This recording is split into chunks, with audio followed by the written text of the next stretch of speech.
안녕하세요. 소명여자 고등학교 교사 오수석입니다. 현재는 한국대학교육협의회 파견교사로 이렇게 근무를 하고 있습니다.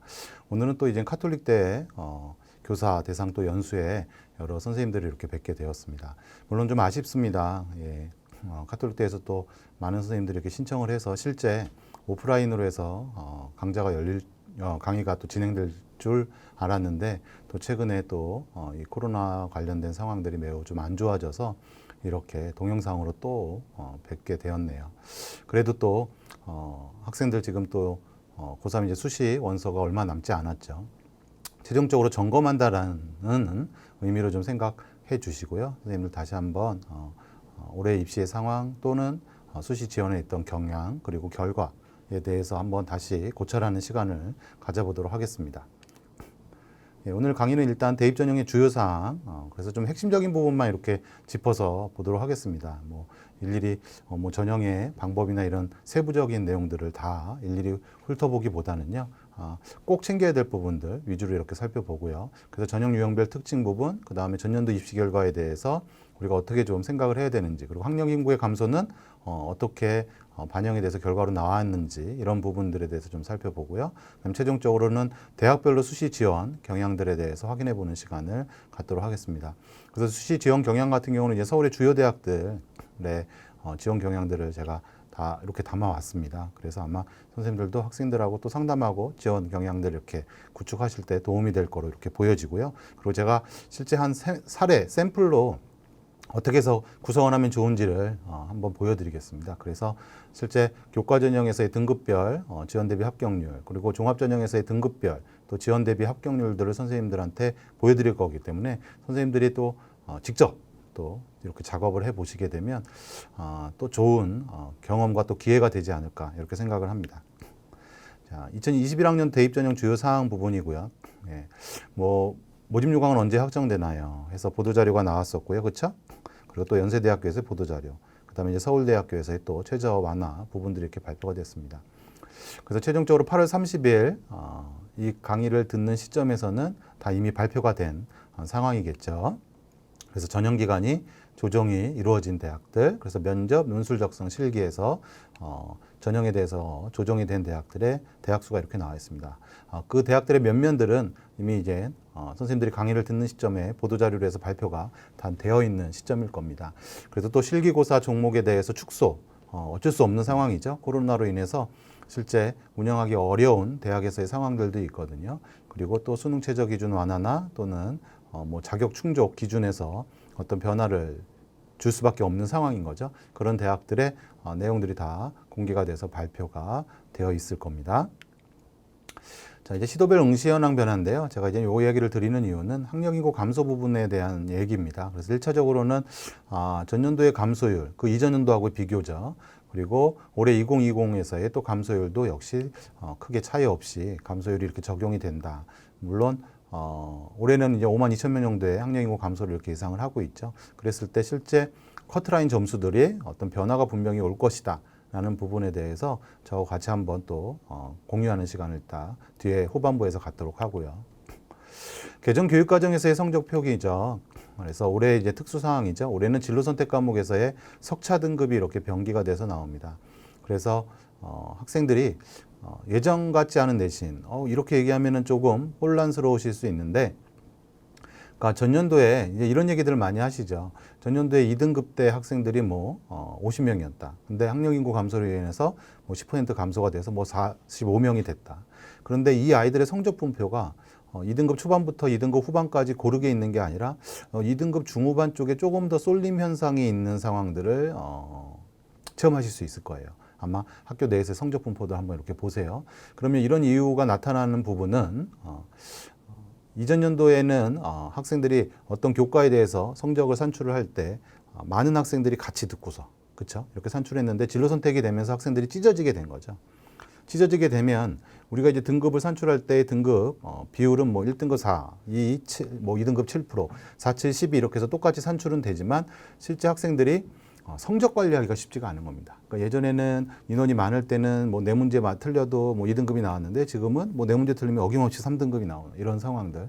그래서 작은 실수 한두 개로 해서 아이들이 평균 2등급이 나올 수 있는 어떤 역량이 있는 아이가 3등급이 한두 개씩 이렇게 섞이는 상황들이 나타날 수가 있는 거거든요. 그런 부분에서는 학생들의 성적이 예전 같지 않은 상황들로 이렇게 나타날 수가 있다. 그래서 실제 올해 입결 보고서 지원할 때도 그런 부분을 좀 감안해야 될 필요가 있지 않나 생각이 되고요.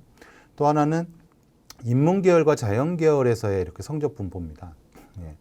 그래서 인문계열과 자연계열, 물론 개정교육과정에서 학생들은 계열 구분이 없습니다. 하지만 대학은 여전히 계열 구분으로 해서 대학은 학생들을 선발을 하죠. 그 학과가 대학에서의 학과들은 이제 계열 구분이 있다라는 얘기를 드리는 건데요. 그래서 실제 내신 산출을 하더라도 내신을 산출해서 이제 반영을 할 때도 대부분의 대학들이 뭐 국영수사나 국영수가의 어떤 구별이 좀 이렇게 되어 있는 부분들이 있습니다. 그래서 실제 특정 고교의 하나의 사례이지만 어느 정도의 다른 고교에서도 충분히 나타나고 있는 상황들이 보여지는 내용들이거든요. 지금 인문계열 같은 경우에 보시게 되면 1등급에서 4등급까지 이렇게 구간별 누적 비율이 전년도에 비해서 줄어든 부분들을 이렇게 볼 수가 있습니다. 그렇죠? 그럼 학력인구 감소니까 당연히 나타날 수 있는 부분이고 최상위 인문계열이든 자연계열이든 최상위권 1등급대의 아이들의 누적 인원이 줄어드는 것 어떻게 보면 공통적인 현상이거든요. 그런데 2등급하고 4등급까지의 이 구간에서의 자연계열의 아이 누적 비가 그렇게 줄지 않는 모습들을 학교 현장에서 볼 수 있습니다. 그럼 이 부분에 대한 해석은 어떻게 할 수 있냐? 학생들이 계열 구분이 없어지면서 2학년 때 이제 보통 이제 수학 과목을 예를 들어서 이렇게 말씀드리면 수학 과목을 예전에는 인문계열, 자연계열의 석차를 달리해서 성적을 산출을 달리했죠. 그래서 인문계열은 인문계열대로 석차가 나오고 자연계열은 자연계열대로 석차가 나왔었는데 개정교육과정에서 학생들이 같이 듣게 됩니다. 수1과 수2 과목들이 보통 되는데요. 그래서 같이 듣게 되면서 아무래도 자연계열 성향 또 자연계열 진학을 희망하는 학생들이 성적들이 조금 나은 그럼 국어나 영어 쪽에서 인문계열이 좀 탁월함이 이렇게 나타나면 되는데 또 그렇지는 않은 상황들이 좀 비춰져서 실제 자연계열 아이들의 누적 인원 비율이 높다. 그럼 이런 부분에 대해서는 지원을 할 때 인문계열은 좀 도전적으로 자연계열은 작년 커트라인에 좀 준해서 이렇게 지원하는 전략이 필요할 거로 보여집니다. 그리고 다시 한번 말씀을 이렇게 좀 드리면 그러면 학생들하고 이제 상담하실 때 상당히 어려운 부분이 있어요. 그러면 인문계열 학생이 이제 상담을 왔는데 얘가 3.2등급이에요. 그럼 얘를 어떻게 어느 기준, 어느 정도 성적을 다운시켜서 좀 볼 수 있는지 그런 부분에 어려움이 따르시죠. 그랬을 때 일단은 선생님들이 접근하실 수 있는 방법은 작년도에 비율하고 같이 맞춰보는 겁니다. 자, 무슨 얘기냐면 올해 3.2등급인 인문계열 지원을 희망하는 학생이 있다. 근데 그 학생이 인문계열에서 얘가 몇 퍼센트대에 해당하는지 그렇다면 그 작년도에 학생들 졸업생이 있잖아요. 그 학생들 인문계열에서 그 퍼센테이지에 해당하는 학생의 등급을 좀 1차적으로 좀 적용해 보는 게 매우 유의미할 수 있습니다. 뭐 이게 절대적이라고 말씀드리기는 어렵지만 그런 부분으로 해서 접근을 하시면 왜냐면 이제 전체적인 풀 자체의 구성은 같다라는 가정이 어느 정도 된다. 전국적으로 라고 상황을 볼 때 작년도 우리 학교에서의 몇 퍼센트, 5%다.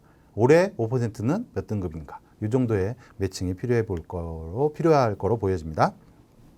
다음 이제 공정성 강화 방안에 대한 얘기인데 그 중에서 저는 이 두 번째 꼭지에 있는 학종 운영의 투명성 강화 부분에서 나온 부분을 한번 짚어보도록 할게요. 일단 고교 정보 블라인드 확대, 그렇죠? 올해 그래서 고교 프로파일도 전면 폐지됐기 때문에 이제 학교에 대한 정보가 실제 가기는 참 어려운 상황들이 돼 있다. 예. 다만 일단 고교 내에서 우리가 교육과정 편제표를 대학에 제공을 하잖아요. 그 부분에서 어떤 학교에 대한 유의미한 좀 정보들을 대학에서 최대한 캐치하려고 하는 모습들이 있을 거로 보여지고요. 그 다음에 이제 세 번째 평가 기준 공개 양식 개발 및 대입 정보 공개. 강화 방안이 실제 적용이 됐죠. 이게 지금 가장 좀 핫한 내용이 아닐까 이렇게 싶습니다. 어디가라는 사이트 알고 계시나요? 예. 대입정보 포털이라고 되어 있고 이건 교육부와 한국대학교육협회가 직접 같이 이렇게 운영을 하고 있는 사이트입니다. 교육부의 예산이 이렇게 지원이 돼서요. 근데 거기에 이제 대입정보센터라는 카테고리를 보시면 대학별 입시정보라는 란이 있습니다.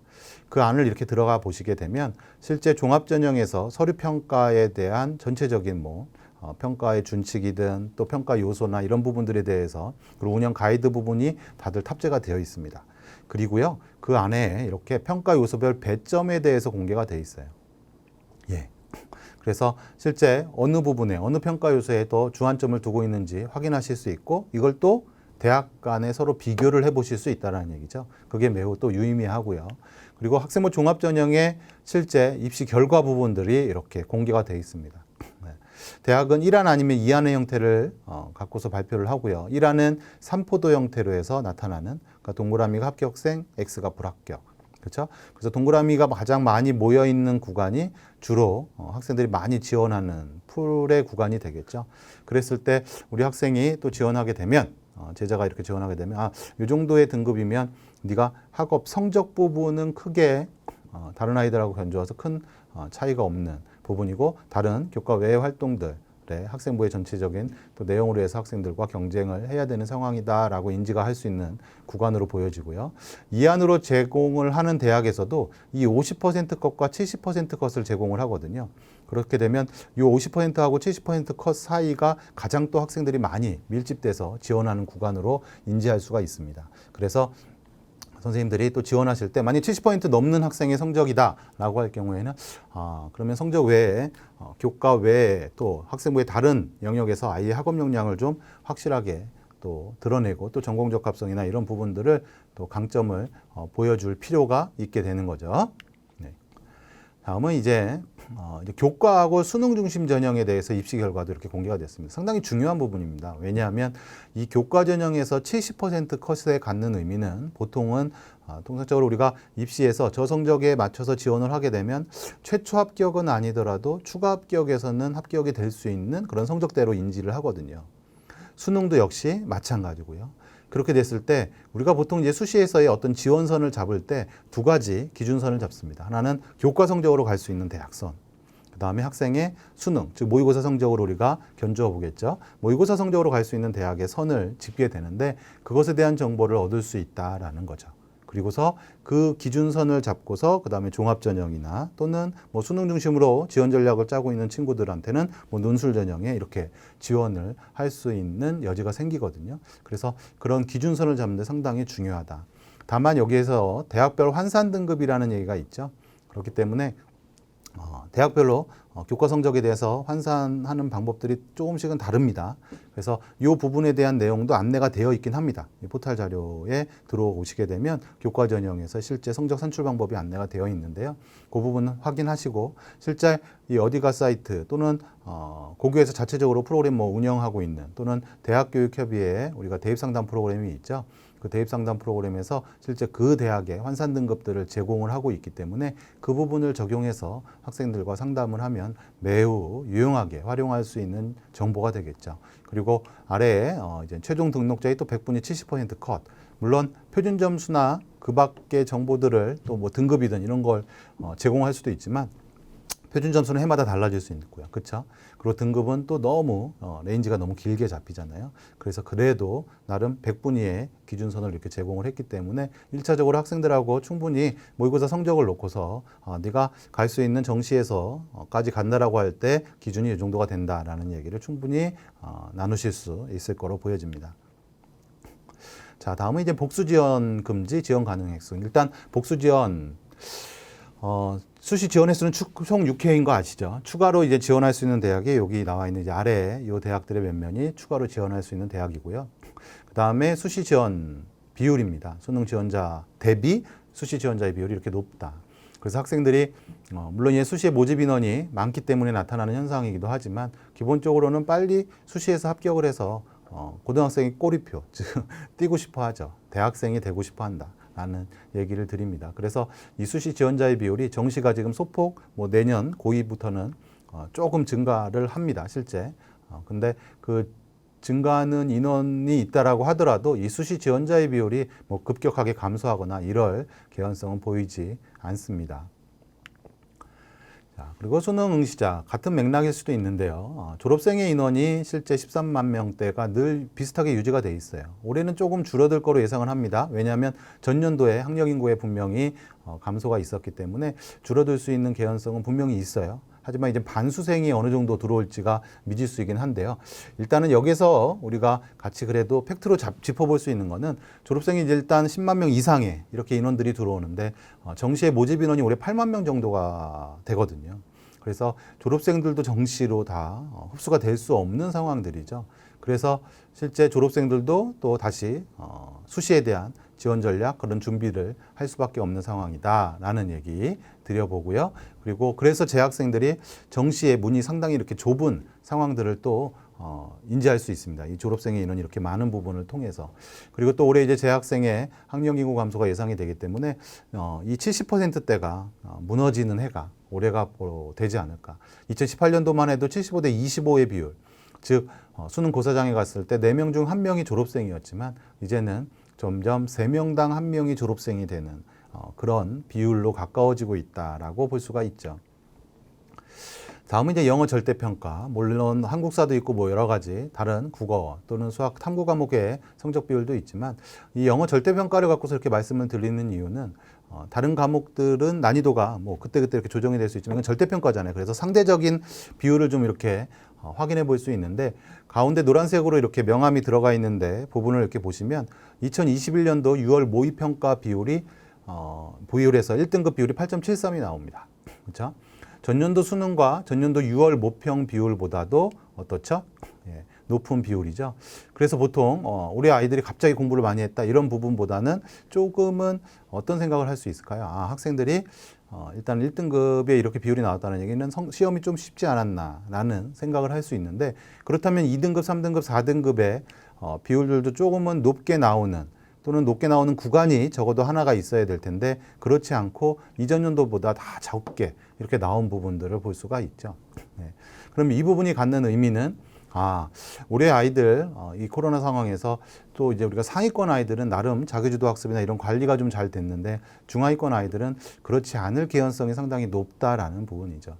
이렇게 얘기를 드리는 이유는 끝까지 마지막 이런 상황이면 그런 상황을 인지하고 학생이 좀 더 열심히 하게 되면 성적에 또 큰 변화가 있을 수 있거든요. 그래서 그런 부분에 좀 안내가 됐으면 해서 이렇게 작업을 한 파일입니다. 그래서 이 부분도 얘기 한번 하시면서 늦지 않았다고 생각하고 최종적으로 이제 원서 접수하고 나서도 수능까지 정진할 수 있는 그러면 학생들이 최저가 좀 예전에 비해서 재학생 아이들 기준으로 좀 얘기를 드리면 수능에서 이렇게 떨어지는 그런 분포 곡선들을 많이 갔는데 그런 부분들을 좀 만회할 수 있는 계기가 또 되지 않을까라고 생각이 됩니다. 그다음에 이제 수능에서 이제 선택 과목에 따른 어떤 유불리가 항상 발생하는 부분이죠. 이렇게 보이실지 모르겠는데 좀 작아서 확대는 안 해드려도 되겠죠. 예, 이렇게 확대를 좀 해드릴 수는 있는데 그것보다는 이렇게 한 번에 이렇게 보겠습니다. 네.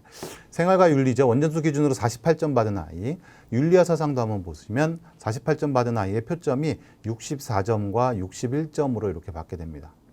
그래서 표점에서의 유불리가 생겨서 대학은 자체적으로 변환표준 점수라는 걸 적용하죠. 근데 그 변환표준 점수는 표준 점수를 적용한다는 얘기인데 변환이라는 얘기를 쓰죠. 그 얘기는 100분위에 맞춰서 표준 점수를 대학이 재산정을 해놓는 거거든요.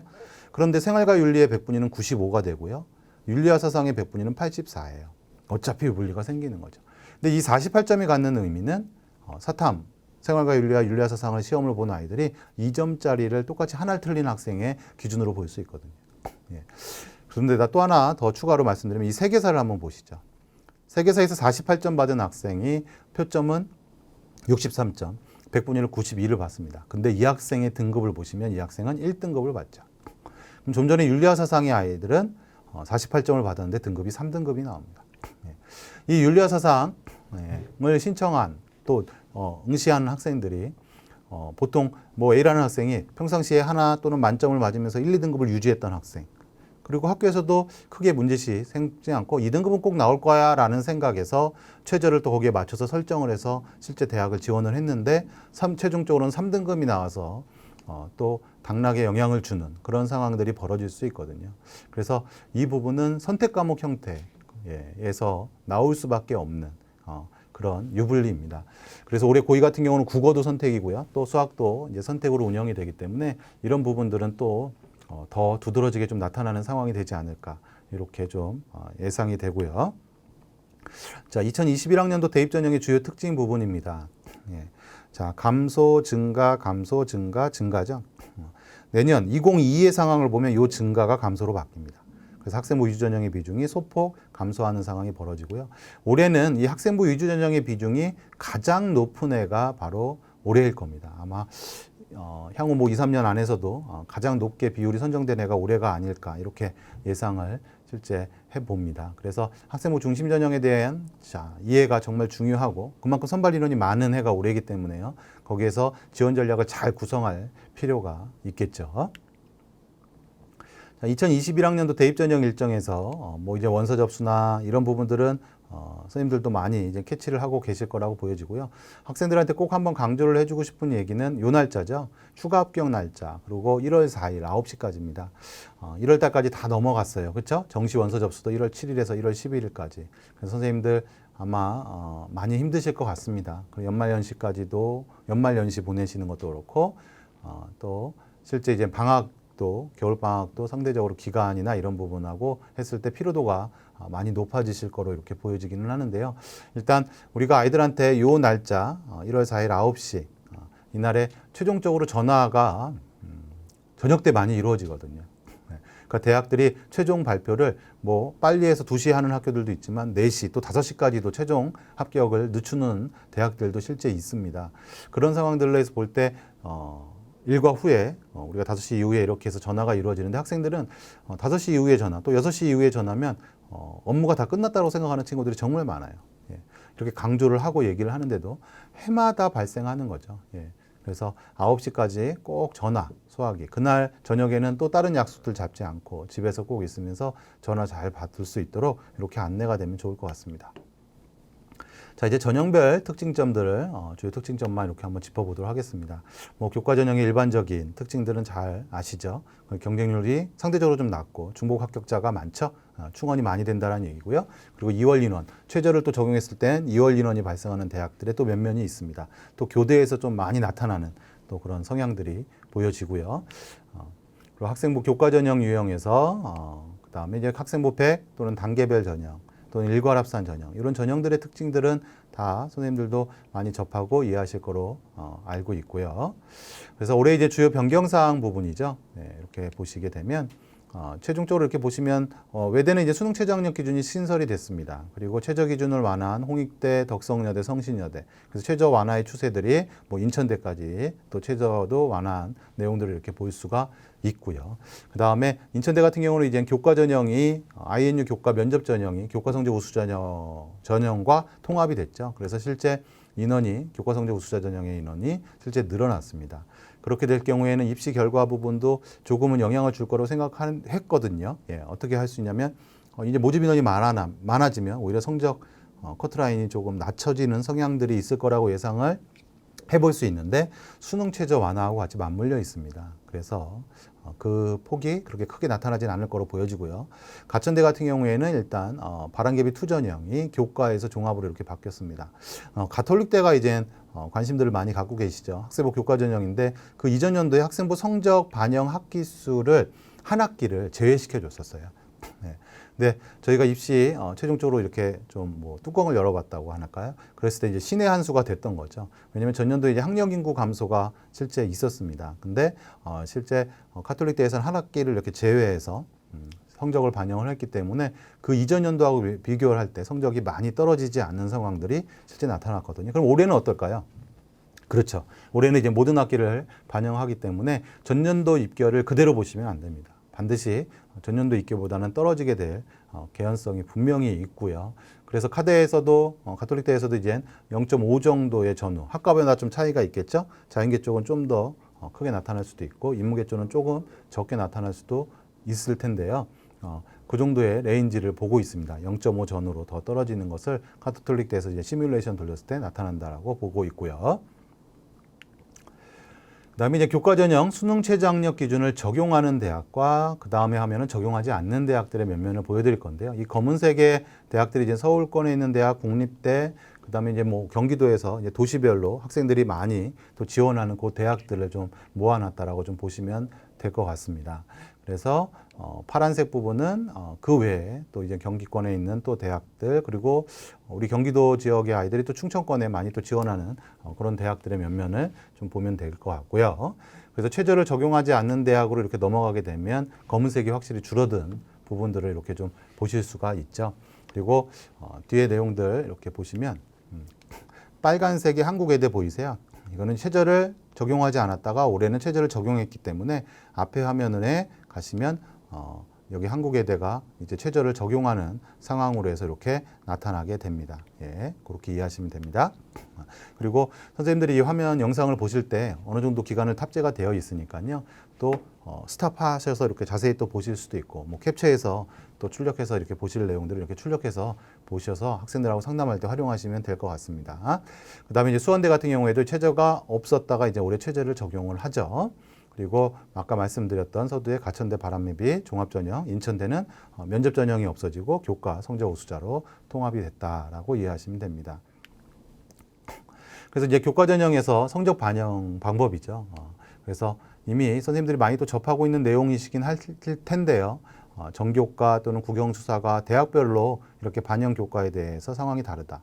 또 과목을 뽑아서 반영하는 대학들, 이런 대학에서 입결은 그대로 맹신하면 안 되거든요. 그렇죠? 그리고 학년별 반영 비율에 따라서 우리 선생님들이 지도하는 학생의 성적들이 달라질 수 있습니다.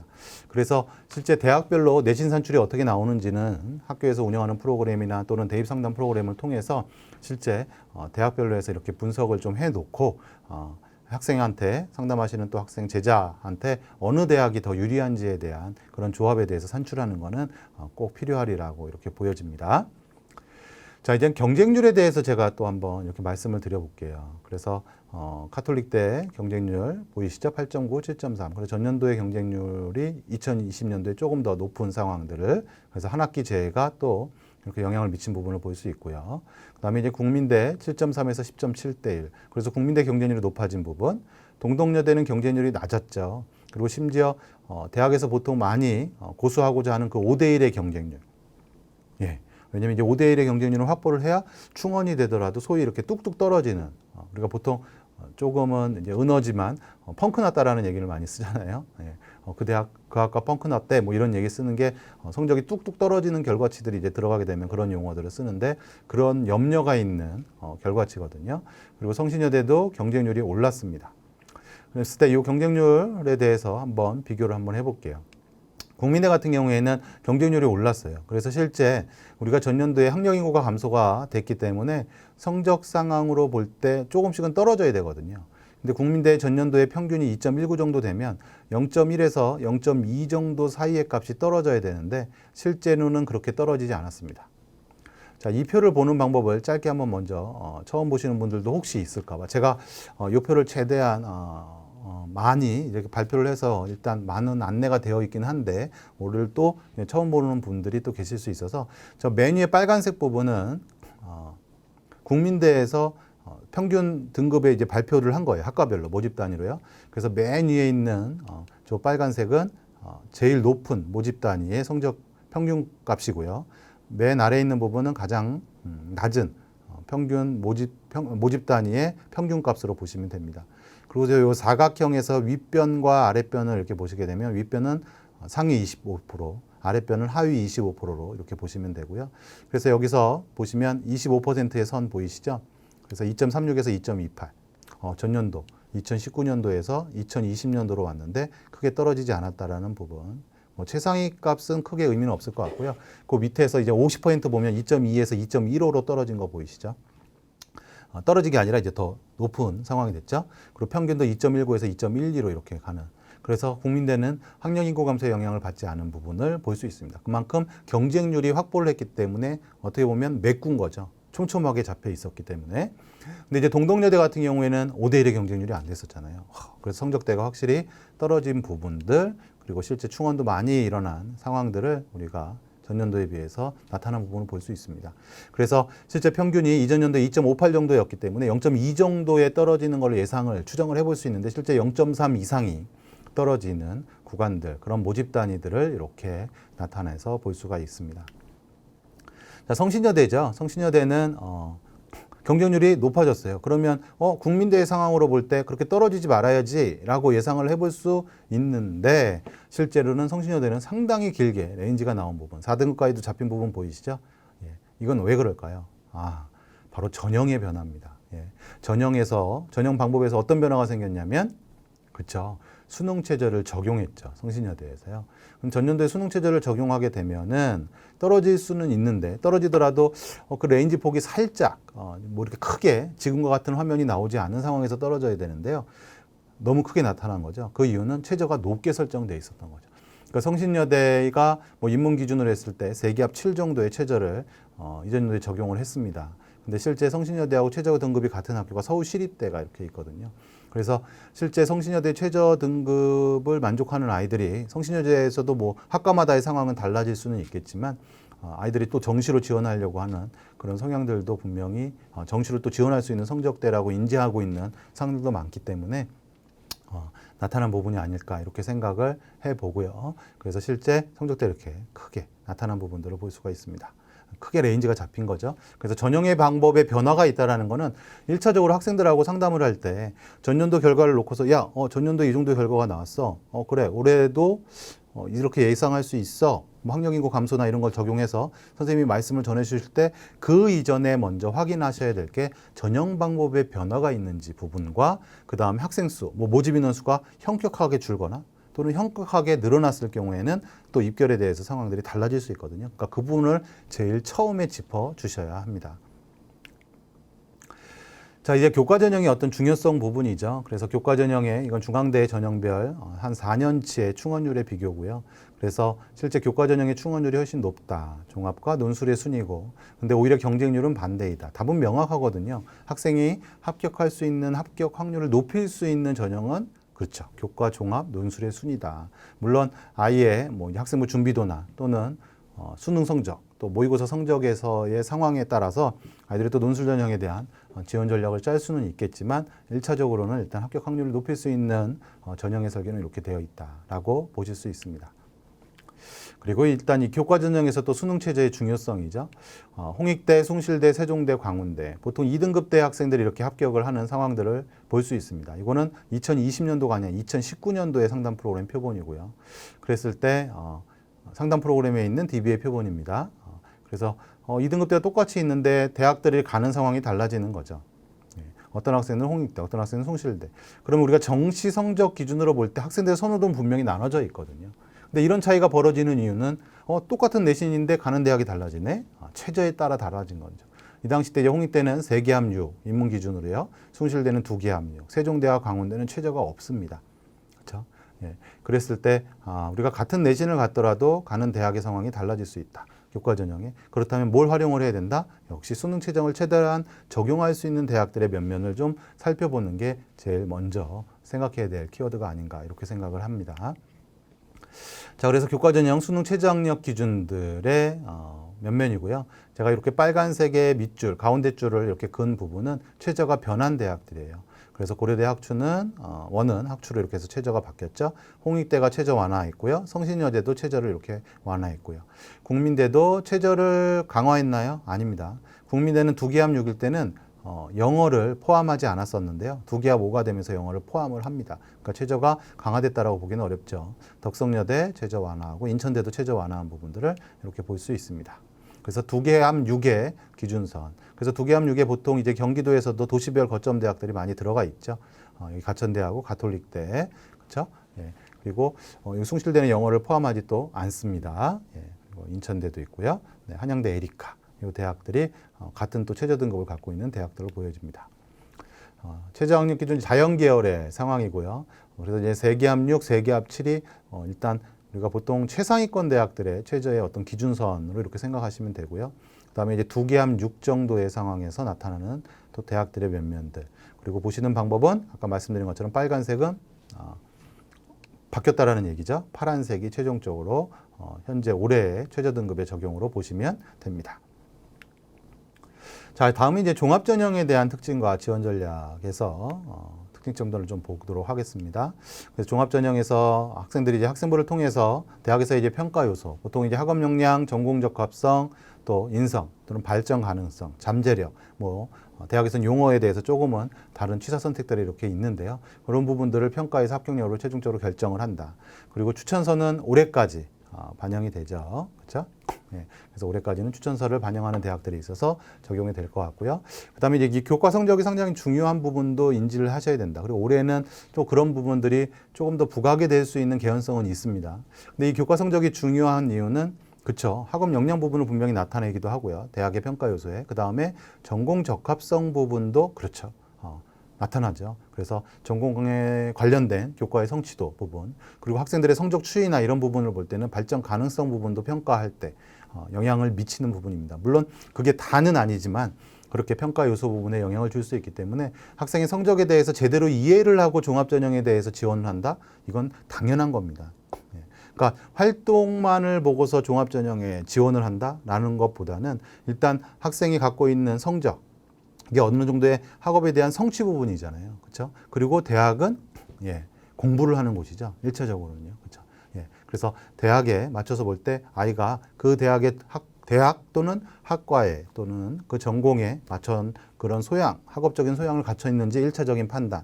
그 뒤에 다른 활동들이나 이런 부분에 대해서 평가를 받았을 때 아이의 강점이 있는 부분들에 대해서 캐치를 해서 지도를 해주시는 게 좋은 지도가 아닐까 이렇게 생각을 합니다.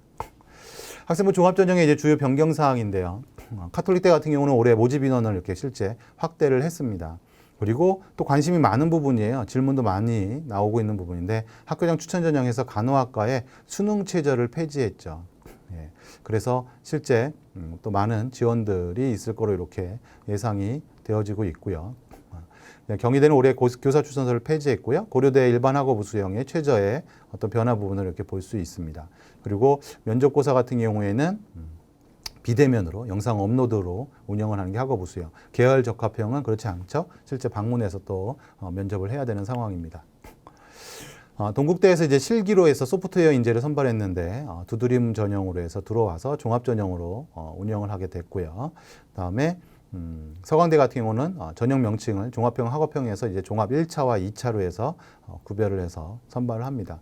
연대에서 이제 올해 학교장 추천 3%로 해서 면접형 그리고 선발 인원을 늘렸죠. 그래서 그런 부분들이 또 일선 현장에서 또 상위권 아이들 지원에 어떤 영향을 분명히 미칠 거로 이렇게 보여지고요. 다음에 이제 연세대 미래 캠퍼스 같은 경우에는 학교 생활 우수자 하나로 뽑던 것을 이제 전형을 구별을 해서 이렇게 뽑는 구도를 갖고 있고요. 이대에서는 이제 종합전형의 최저를 반영을 하고 있죠. 그래서 근데 올해 그 최저를 완화를 했기 때문에 또 학생들이 풀이 조금은 늘어날 수 있는 개연성을 갖게 될 거로 보여집니다. 한국외대는 서류 100전형을 새롭게 신설을 했습니다. 그렇죠? 그래서 면접형과 서류형으로 해서 분리가 되는, 예전에 이제 숙명여대에서 그 이전 연도에 이제 바꿔서 이렇게 선발했던 부분이 적용이 되고 있는데 거기에 또 맥을 같이 해서 종합전형을 또 투 트랙으로 운영하는 상황으로 전개가 되고 있습니다. 자, 이제 종합전형의 평가 서류 유형 부분입니다. 학생부 자소서 추천서 올해까지 이제 적용이 되고 학생부 자소서만 반영하는 학교, 학생부만 반영하는 학교 이렇게 나눠져 있죠. 그리고 전형 방법으로 해서는 단계별 전형 또는 일괄 합산, 서류 100이라는 얘기는 자소서 추천서가 합해질 수 있는 거고요. 학생부 100이라는 얘기는 오로지 학생부만을 갖고 선발하는 거를 얘기할 수가 있겠죠. 그래서 이젠 제가 이제 아까 말씀드렸던 건 서울권이나 또 경기권에서 많이 지원하는 대학들 그리고 국립대까지 포함해서 물론 이제 교대도 들어가 있습니다. 그렇게 해서 전형들 안내한 표이고요. 그래서 수능 최저를 반영하는 요 대학들을 볼 수가 있습니다. 그래서 서울권에 있는 대학들을 제가 빨간색으로 이렇게 칠해 놓은 거고요. 그래서 최저를 반영하는 대학들이 중요하다 뭐 이런 관점이 아니라 요 대학들을 좀 면면을 기억하시면 좋은 게 그 외에는 다 최저가 없어요. 이렇게 많습니다. 최저 없는 대학이요. 그리고 여기에 다 못 담아서 이렇게 또 추가적으로 또 담았습니다. 그리고 요 빨간색 부분은 교대들이에요. 다 종합전형으로 선발을 하고 있죠. 그래서 단계별로 선발하는 내용들, 그리고 서류 100으로 선발하는 대학, 그리고 일괄 합산, 기타 면접까지 한꺼번에 봐서 선발하는 대학들의 면면들을 이렇게 볼 수 있습니다. 다시 앞에 화면 한번 보여드리도록 할게요. 자, 여기서. 그래서 이 종합전형에 최저를 적용하는 대학들 좀 기억하시고, 경북대는 이제 지역인재와 모바일 과학인재에서만 선발하거든요. 그러면 대다수 또 많은 모집 단위로 선발하는 국립대에서의 종합전형을 선발하는 대학은 부산대와 충북대를 이렇게 집어서 볼 수가 있습니다. 자, 그래서 최저 미적용하는 대학, 네. 캡처해서 한 번씩 이렇게 보시면 될 것 같아요. 네. 그다음에 이제 학생부 종합전형의 이제 분석, 이런 얘기를 한번 드려보려고요. 종합전형인데 이제 다빈치형, 탐구형 이제 대학에서 이제 투트랙을 많이 쓰고 있는 대학들이죠. 그래서 중앙대는 다빈치형, 탐구형 인재를 쓰고 있습니다. 그리고 뭐 경희대는 고교연계, 네오르네상스, 건국대는 그렇죠? 학교 추천, 자기 추천. 예. 그리고 동국대는 뭐 이제 학교장 추천하고요. 그다음에 두드림 이렇게 해서 대학들이 몇 면들이 투트랙을 쓰는 대학들이 많죠. 뭐 숙명여대도 그렇고 외대도 올해 또 그렇게 적용을 했습니다. 그랬을 때 이 다빈치형 인재가 갖고 있는 의미를 한번 보게 되면 고르게 잘하는 느낌, 그렇죠. 근데 탐구형 인재는 전공 적합성과 탐구 역량도 조금은 가중치를 둬서 높게 평가하는 부분들을 이렇게 볼 수가 있거든요.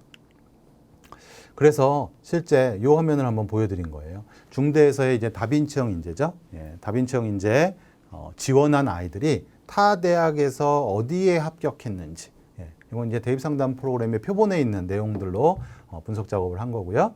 그렇게 보면 합격수를 많은 전형이 이렇게 보이시죠? 예. 그리고 제가 빨간색을 칠했어요. 그럼 이 전형들의 성격은 아무래도 두루두루 좀 잘하는, 그리고 학업 역량 부분이 좀 더 의미 있게 평가가 되는 학교의 추천 성격들도 있고 하니까요. 그래서 성적대가 조금은 높은, 그렇죠? 예. 그런 전형의 성격들이 있겠죠. 그런 데서 합격을 많이 합니다. 실제로. 중대 다빈치형 인재를 지원한 아이들이. 근데 이 파란색, 네오르네상스, 자기 추천 두드림은 상대적으로는 적죠. 근데 탐구형 인재에서는 이 빨간색이 나타나지 않아요. 그러니까 탐구형 인재를 지원하는 아이들은 다들 어느 정도 인지를 하시겠지만 이 파란색의 부분, 탐구 역량과 전공 적합성을 좀 더 의미 있게, 그리고 거기에 평가의 주안점을 두고 있는 그 전형들의 학생들이 많이 지원을 하고 실제 합격하는 그런 상황들을 볼 수가 있는 거죠. 그리고 고교 유형이 좀 더 다양하게 적용이 돼서 나타나는 상황들을 이렇게 볼 수 있습니다. 그런데요, 여기 경희대학교 네오르네상스 전형 옆에 숫자 1이라는 거 보이세요? 제가 앞에 뭐 5개 정도 대학에만 이렇게 붙여놨지만 그 1에 갖는 의미는 다빈치형 인재를 지원하는 아이들이 가장 많이 지원하는 전형은 네오르네상스 전형입니다. 물론 이제 모집 인원에 따라 나타나는 성향일 수도 있지만 일단 그렇게 되면 그러면 우리가 어떤 분석을 해야 되냐 하면 지원 대비 합격률을 그럼 보면 달라지겠죠. 그래서 지원 대비 합격률로 한번 작업을 해본 겁니다. 그래서 맨 위에 경희대가 정말 나타나네요. 그러니까 중대 다빈치형 인재를 쓰는 아이들이 정말 많은 아이들이 네오르네상스, 자기 추천, 또 뭐 고대 한양대도 이렇게 있습니다. 지원을 하지만 실제 합격이 가장 높게 나타나는, 유의미하게 나타나는 전형들은 바로 경희대 고교연계 학교장 추천 인재, 그다음에 부산대 학생부 교과, 부산 아이들이 같이 맞물려 쓰는 걸 볼 수 있죠. 국민대 교과 전형들을 이렇게 볼 수 있는 겁니다. 그리고 실제 경희대 네오르네상스보다 오히려 한양대 쪽에서 종합 일반 전형의 합격률이 좀 더 높게 나타나는 상황들을 또 이렇게 의외로 좀 이렇게 볼 수 있는 부분들이, 의외라는 표현은 좀 그런가요? 일단 눈에 들어오는 상황들로 이렇게 보여지고요. 자, 탐구형 인재 같은 경우에는 그렇죠. 그 파란색 부분들로 많이 지원을 하지만 실제 채 합격률이 20%가 안 되는 상황들을 이렇게 볼 수 있거든요. 근데 이 합격률을 제가 20%, 25% 정도를 얘기하는 이유는 뒤에 이제 보게 될 텐데, 종합전형에서 요 등급대, 중앙대를 보통 지원하는 아이들의 풀 자체에서 평균적으로 나오는 종합전형의 합격률이 20에서 25% 사이거든요. 근데 채 그게 안 되는 거죠. 그렇다는 얘기는 쓰지 말라는 게 아니라 정말 잘 지원을 해야 된다는 얘기를 드리는 겁니다. 그리고 오히려 합격률이 높은 거는 한국 외대 학생부 종합, 그리고 숙명여대 서류형입니다. 네. 그리고 면접형보다 서류형이 높게 잡히죠. 그리고 인하대 종합전형, 그리고 경북대.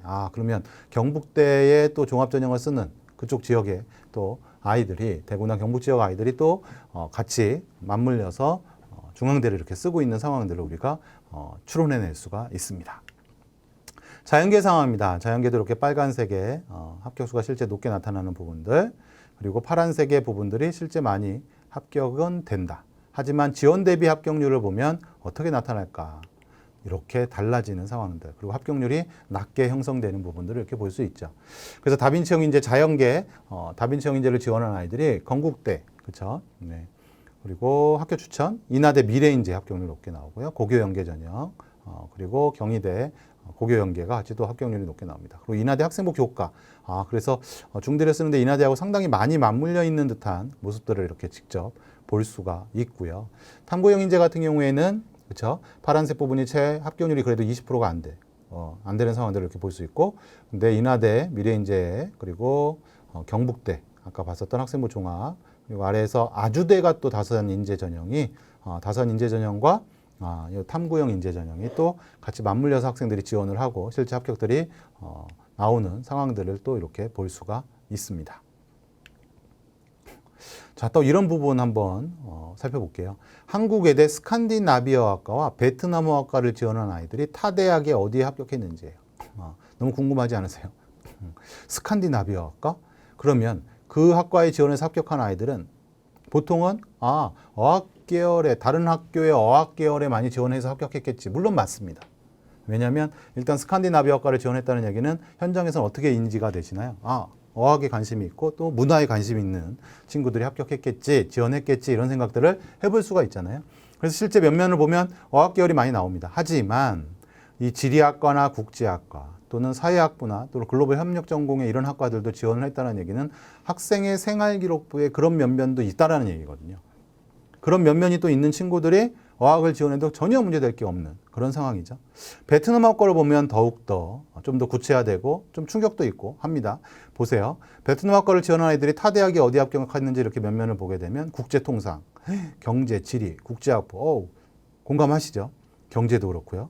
그 다음에 도시계획 부동산학과. 그러면 건축이나 이쪽에 대해서 준비를 했던 친구가 타 대학에서는 이 관련 학과를 가고 실제 어학으로 해서는 외대를 지원할 때 베트남어학과를 지원한다? 전혀 문제될 게 없는 부분들이 되는 거죠. 그리고 문화 콘텐츠, 한류 문화, 그렇죠? 미디어 커뮤니케이션. 베트남에서 공영방송이 아직 자리를 크게 확장되어 있는 우리나라처럼 케이블 TV나 이런 게 많지 않잖아요. 또 다른 어떤 활로나 길이 될 수 있는 부분이죠. 그렇게 해서 확장성을 가지면 충분히 유의미하다라는 부분을 좀 드려보고 싶은 겁니다. 왜냐하면 이런 부분에 대해서 우리가 고민을 해야 되는 이유는 학생들은 경영 관련된 동아리를 하게 되면 다 경영학과를 가야 된다고 생각해요. 그렇지 않다라는 얘기죠. 그렇죠? 예. 뭐 이제 과학도 어떤 뭐 생명이든 화학이든 거기에 관련된 뭐 동아리를 이렇게 했다라고 했을 땐 그 관련 학과만 다 가야 된다는 생각들을 하는데 조금 확장성을 가질 필요가 있다. 그런 면에서 일단 또 중앙대 한번 공공인재학부를 한번 보도록 하겠습니다. 중앙대 공공인재학부에 지원한 아이들이 타 대학에 어디에 합격했는지 이렇게 또 면면을 이렇게 쭉 보시게 되면 법학, 행정, 공감이 되시죠? 사회과학부, 보건정책, 이거 부분도 느낌 오시나요? 그래, 같이 지원할 수 있는 풀이다. 탐구형도 역시 그 면면은 유사합니다. 그래서 전형이 달라졌다라고 해서 학과가 달라지진 않는다. 네, 같은 경향을 가질 수 있다. 그럼 공공인재 학부를 지원하는 아이들이 만약에 갖고 있는 학생부의 어떤 그 면면들이 다른 여러 학과에 지원할 수 있는 상황이 있다라는 거죠. 그런 부분에 대해서 어떤 정보를 얻을 수 있냐면 우리가 보통 이제 메이저 맵이라고 있어요. 다시 그 화면은 제가 여기 보여드리지 않았는데 메이저 맵이라는 라고 치시면 됩니다. 거기에 대학하고 학부, 학과명을 치시게 되면 그 학부에서 가리키는 관련된 키워드, 핵심 역량, 갖춰야 되는 이런 부분들이 다 탑재가 되거든요. 거기서 보여집니다. 그래서 아이가 자신의 학과를 좀 확장할 수 있는, 자신의 진로를 확장할 수 있는, 또 그 학부에 대해서 준비해야 될 어떤 소양들에 대한 정보를 충분히 얻을 수 있습니다. 그렇게 해서 좀 활용하시면 좋을 것 같아요. 자, 그 다음에 이제 대입 학생부 온라인 제공 범위인데요. 조금 이제 다 기존에 저희가 알고 있었던 그 모든 자료 학기 단위로 이제 그 날짜죠. 우리 이제 9월 16일까지 수시 작성 마감일입니다. 그 기준 마감일이죠. 그래서 이 날짜 기준으로 해서 뭐 출결이든 이런 것들이 반영이 되는데 보통은 우리가 이제 교과학습 발달 사항, 그래서 3학년 1학기까지 성적이 반영이 되고 세부 능력 특기 사항을 모든 자료로 기재가 돼서 9월 16일 이전에 기록하는 내용들도 실제 이런 상황이죠. 2학기 때, 3학년 2학기가 시작이 되잖아요. 그래서 2학기 때 배우게 되는 그 세특에 대해서, 과목에 대한 세특 기록도 반영이 되는 거로 생각을 하고 있었는데 그렇지 않다라고 어떤 정정이 된 부분이 나왔습니다. 올해 7월 말인가에 공문으로 실제 시행이 됐고요. 그래서 세부 능력 특기 사항도 3학년 1학기 기준으로, 그렇죠? 그러니까 3학년 1학기 때 가르치신 이제 교과들, 그 교과의 세특 기준으로만 딱 반영이 된다. 이렇게 인지하시면 될 것 같습니다. 이거는 이제 현장에서 혼선이 있었던 부분이라서 선생님들도 다시 한번 이 얘기 들으시면 학교에 또 3학년부에 이렇게 안내를 해주시면 좋을 것 같습니다. 자, 이제 논술 전형에 대한 얘기를 한번 또 드려볼게요. 논술에서 이제 같이 좀 고민할 부분은 이제 교육과정 범위 내에서 출제를 하기 때문에 실제 학생들의 체감, 이 정도는 풀 수 있다라는 접근성, 그리고 실제 기출문제나 이런 걸 보더라도 할 수 있다라는 자신감이 많이 생기게 됐습니다, 실제. 근데 잘 준비를 해야죠. 그리고 또 이 논술에서의 합격생의 성적 분포와 연관성이 상당히 높은 거는 바로 모의고사 성적이거든요. 유일하게 그 성적하고의 연관성이 없는 대학이 한양대예요. 예. 실제 이제 서울시에서도 이렇게 발표된 자료들, 결과치들 이렇게 보게 되면 일단 모의고사 성적하고 연관성이 상당히 높습니다. 그래서 모의고사에서 2등급 또는 3등급 대지에 3등급도 이제 백분위에 따라 달라지지만 좀 2등급에 가까운 학생들이 인문 쪽에서는 국어하고 사탐 쪽에서 강점이 있는 학생들, 자연 쪽에서는 수학과 과탐에 강점이 있는 학생들이 지원하면 좋은 지원 전략이 또 될 수 있겠죠. 물론 일단 학생부 중심 전형에 대한 준비가 어렵다라는 상황이고요. 그리고 그런 상황에서 아이가 수능에 대해서 성적은 어느 정도 안정적으로 나오는 모의고사에 대한 성적의 어떤 안정성이 확실히 있는 학생들이 선택하는 선택지가 아닐까 이렇게 싶습니다. 그래서 수능 최저학력 기준 충족 여부를 꼭 고려해서 그리고 수능 최저학력 기준을 적용해서 그 최저학력 기준이 적용하는 대학에 쓰는 게 합격 확률이 상대적으로는 좀 높습니다. 예. 그래서 밑에 아래 보시면 최저학력 기준과 결시율의 영향을 받는다는 얘기가 나오잖아요. 그래서 최저 기준의 충족이 상당히 중요하다. 그런 얘기를 드려보고요. 올해 논술 전형의 주요 변경 사항들은 크게 뭐 논술의 비율과 학생부의 반영 비율, 변화 이런 거는 크게 와닿지는 않죠. 일단 기본적으로는 논술의 비율이 높다라는 얘기는 논술의 영향력이 크다라는 얘기를 하곤 합니다. 하지만 이 논술 대학들이 또 다른 수능하고 수능 중심의 전형에서는 학생부 비중, 학생부 반영이 크지 않는데 학생부 반영하는 대학들이 많지 않거든요. 실제 서울권에서도 한양대만 나군인가 해서 아마 선발을 할 겁니다. 학생부를 반영할 겁니다. 그래서 대부분의 대학들이 학생부를 이렇게 반영을 안 합니다. 그래서 수능 100으로 설계를 하죠. 정시에서. 그 이유는 정시 수능 성적만으로도 소위 얘기해서 이렇게 줄서기가 다 되는데 논술은 유독 학생부를 이렇게 반영을 해요. 반영하는 대학들이 더 많습니다. 실제. 그 이유를 좀 되짚어서 이렇게 보게 되면 논술을 채점했을 때 어떤 동점자에 대한 상황들이 벌어질 수가 있죠. 그때 이 학생부가 그래도 유의미하게 좀 변별력, 그래서 예비 번호에 대해서 영향을 주는 게 이 학생부 성적이 될 수는 있다.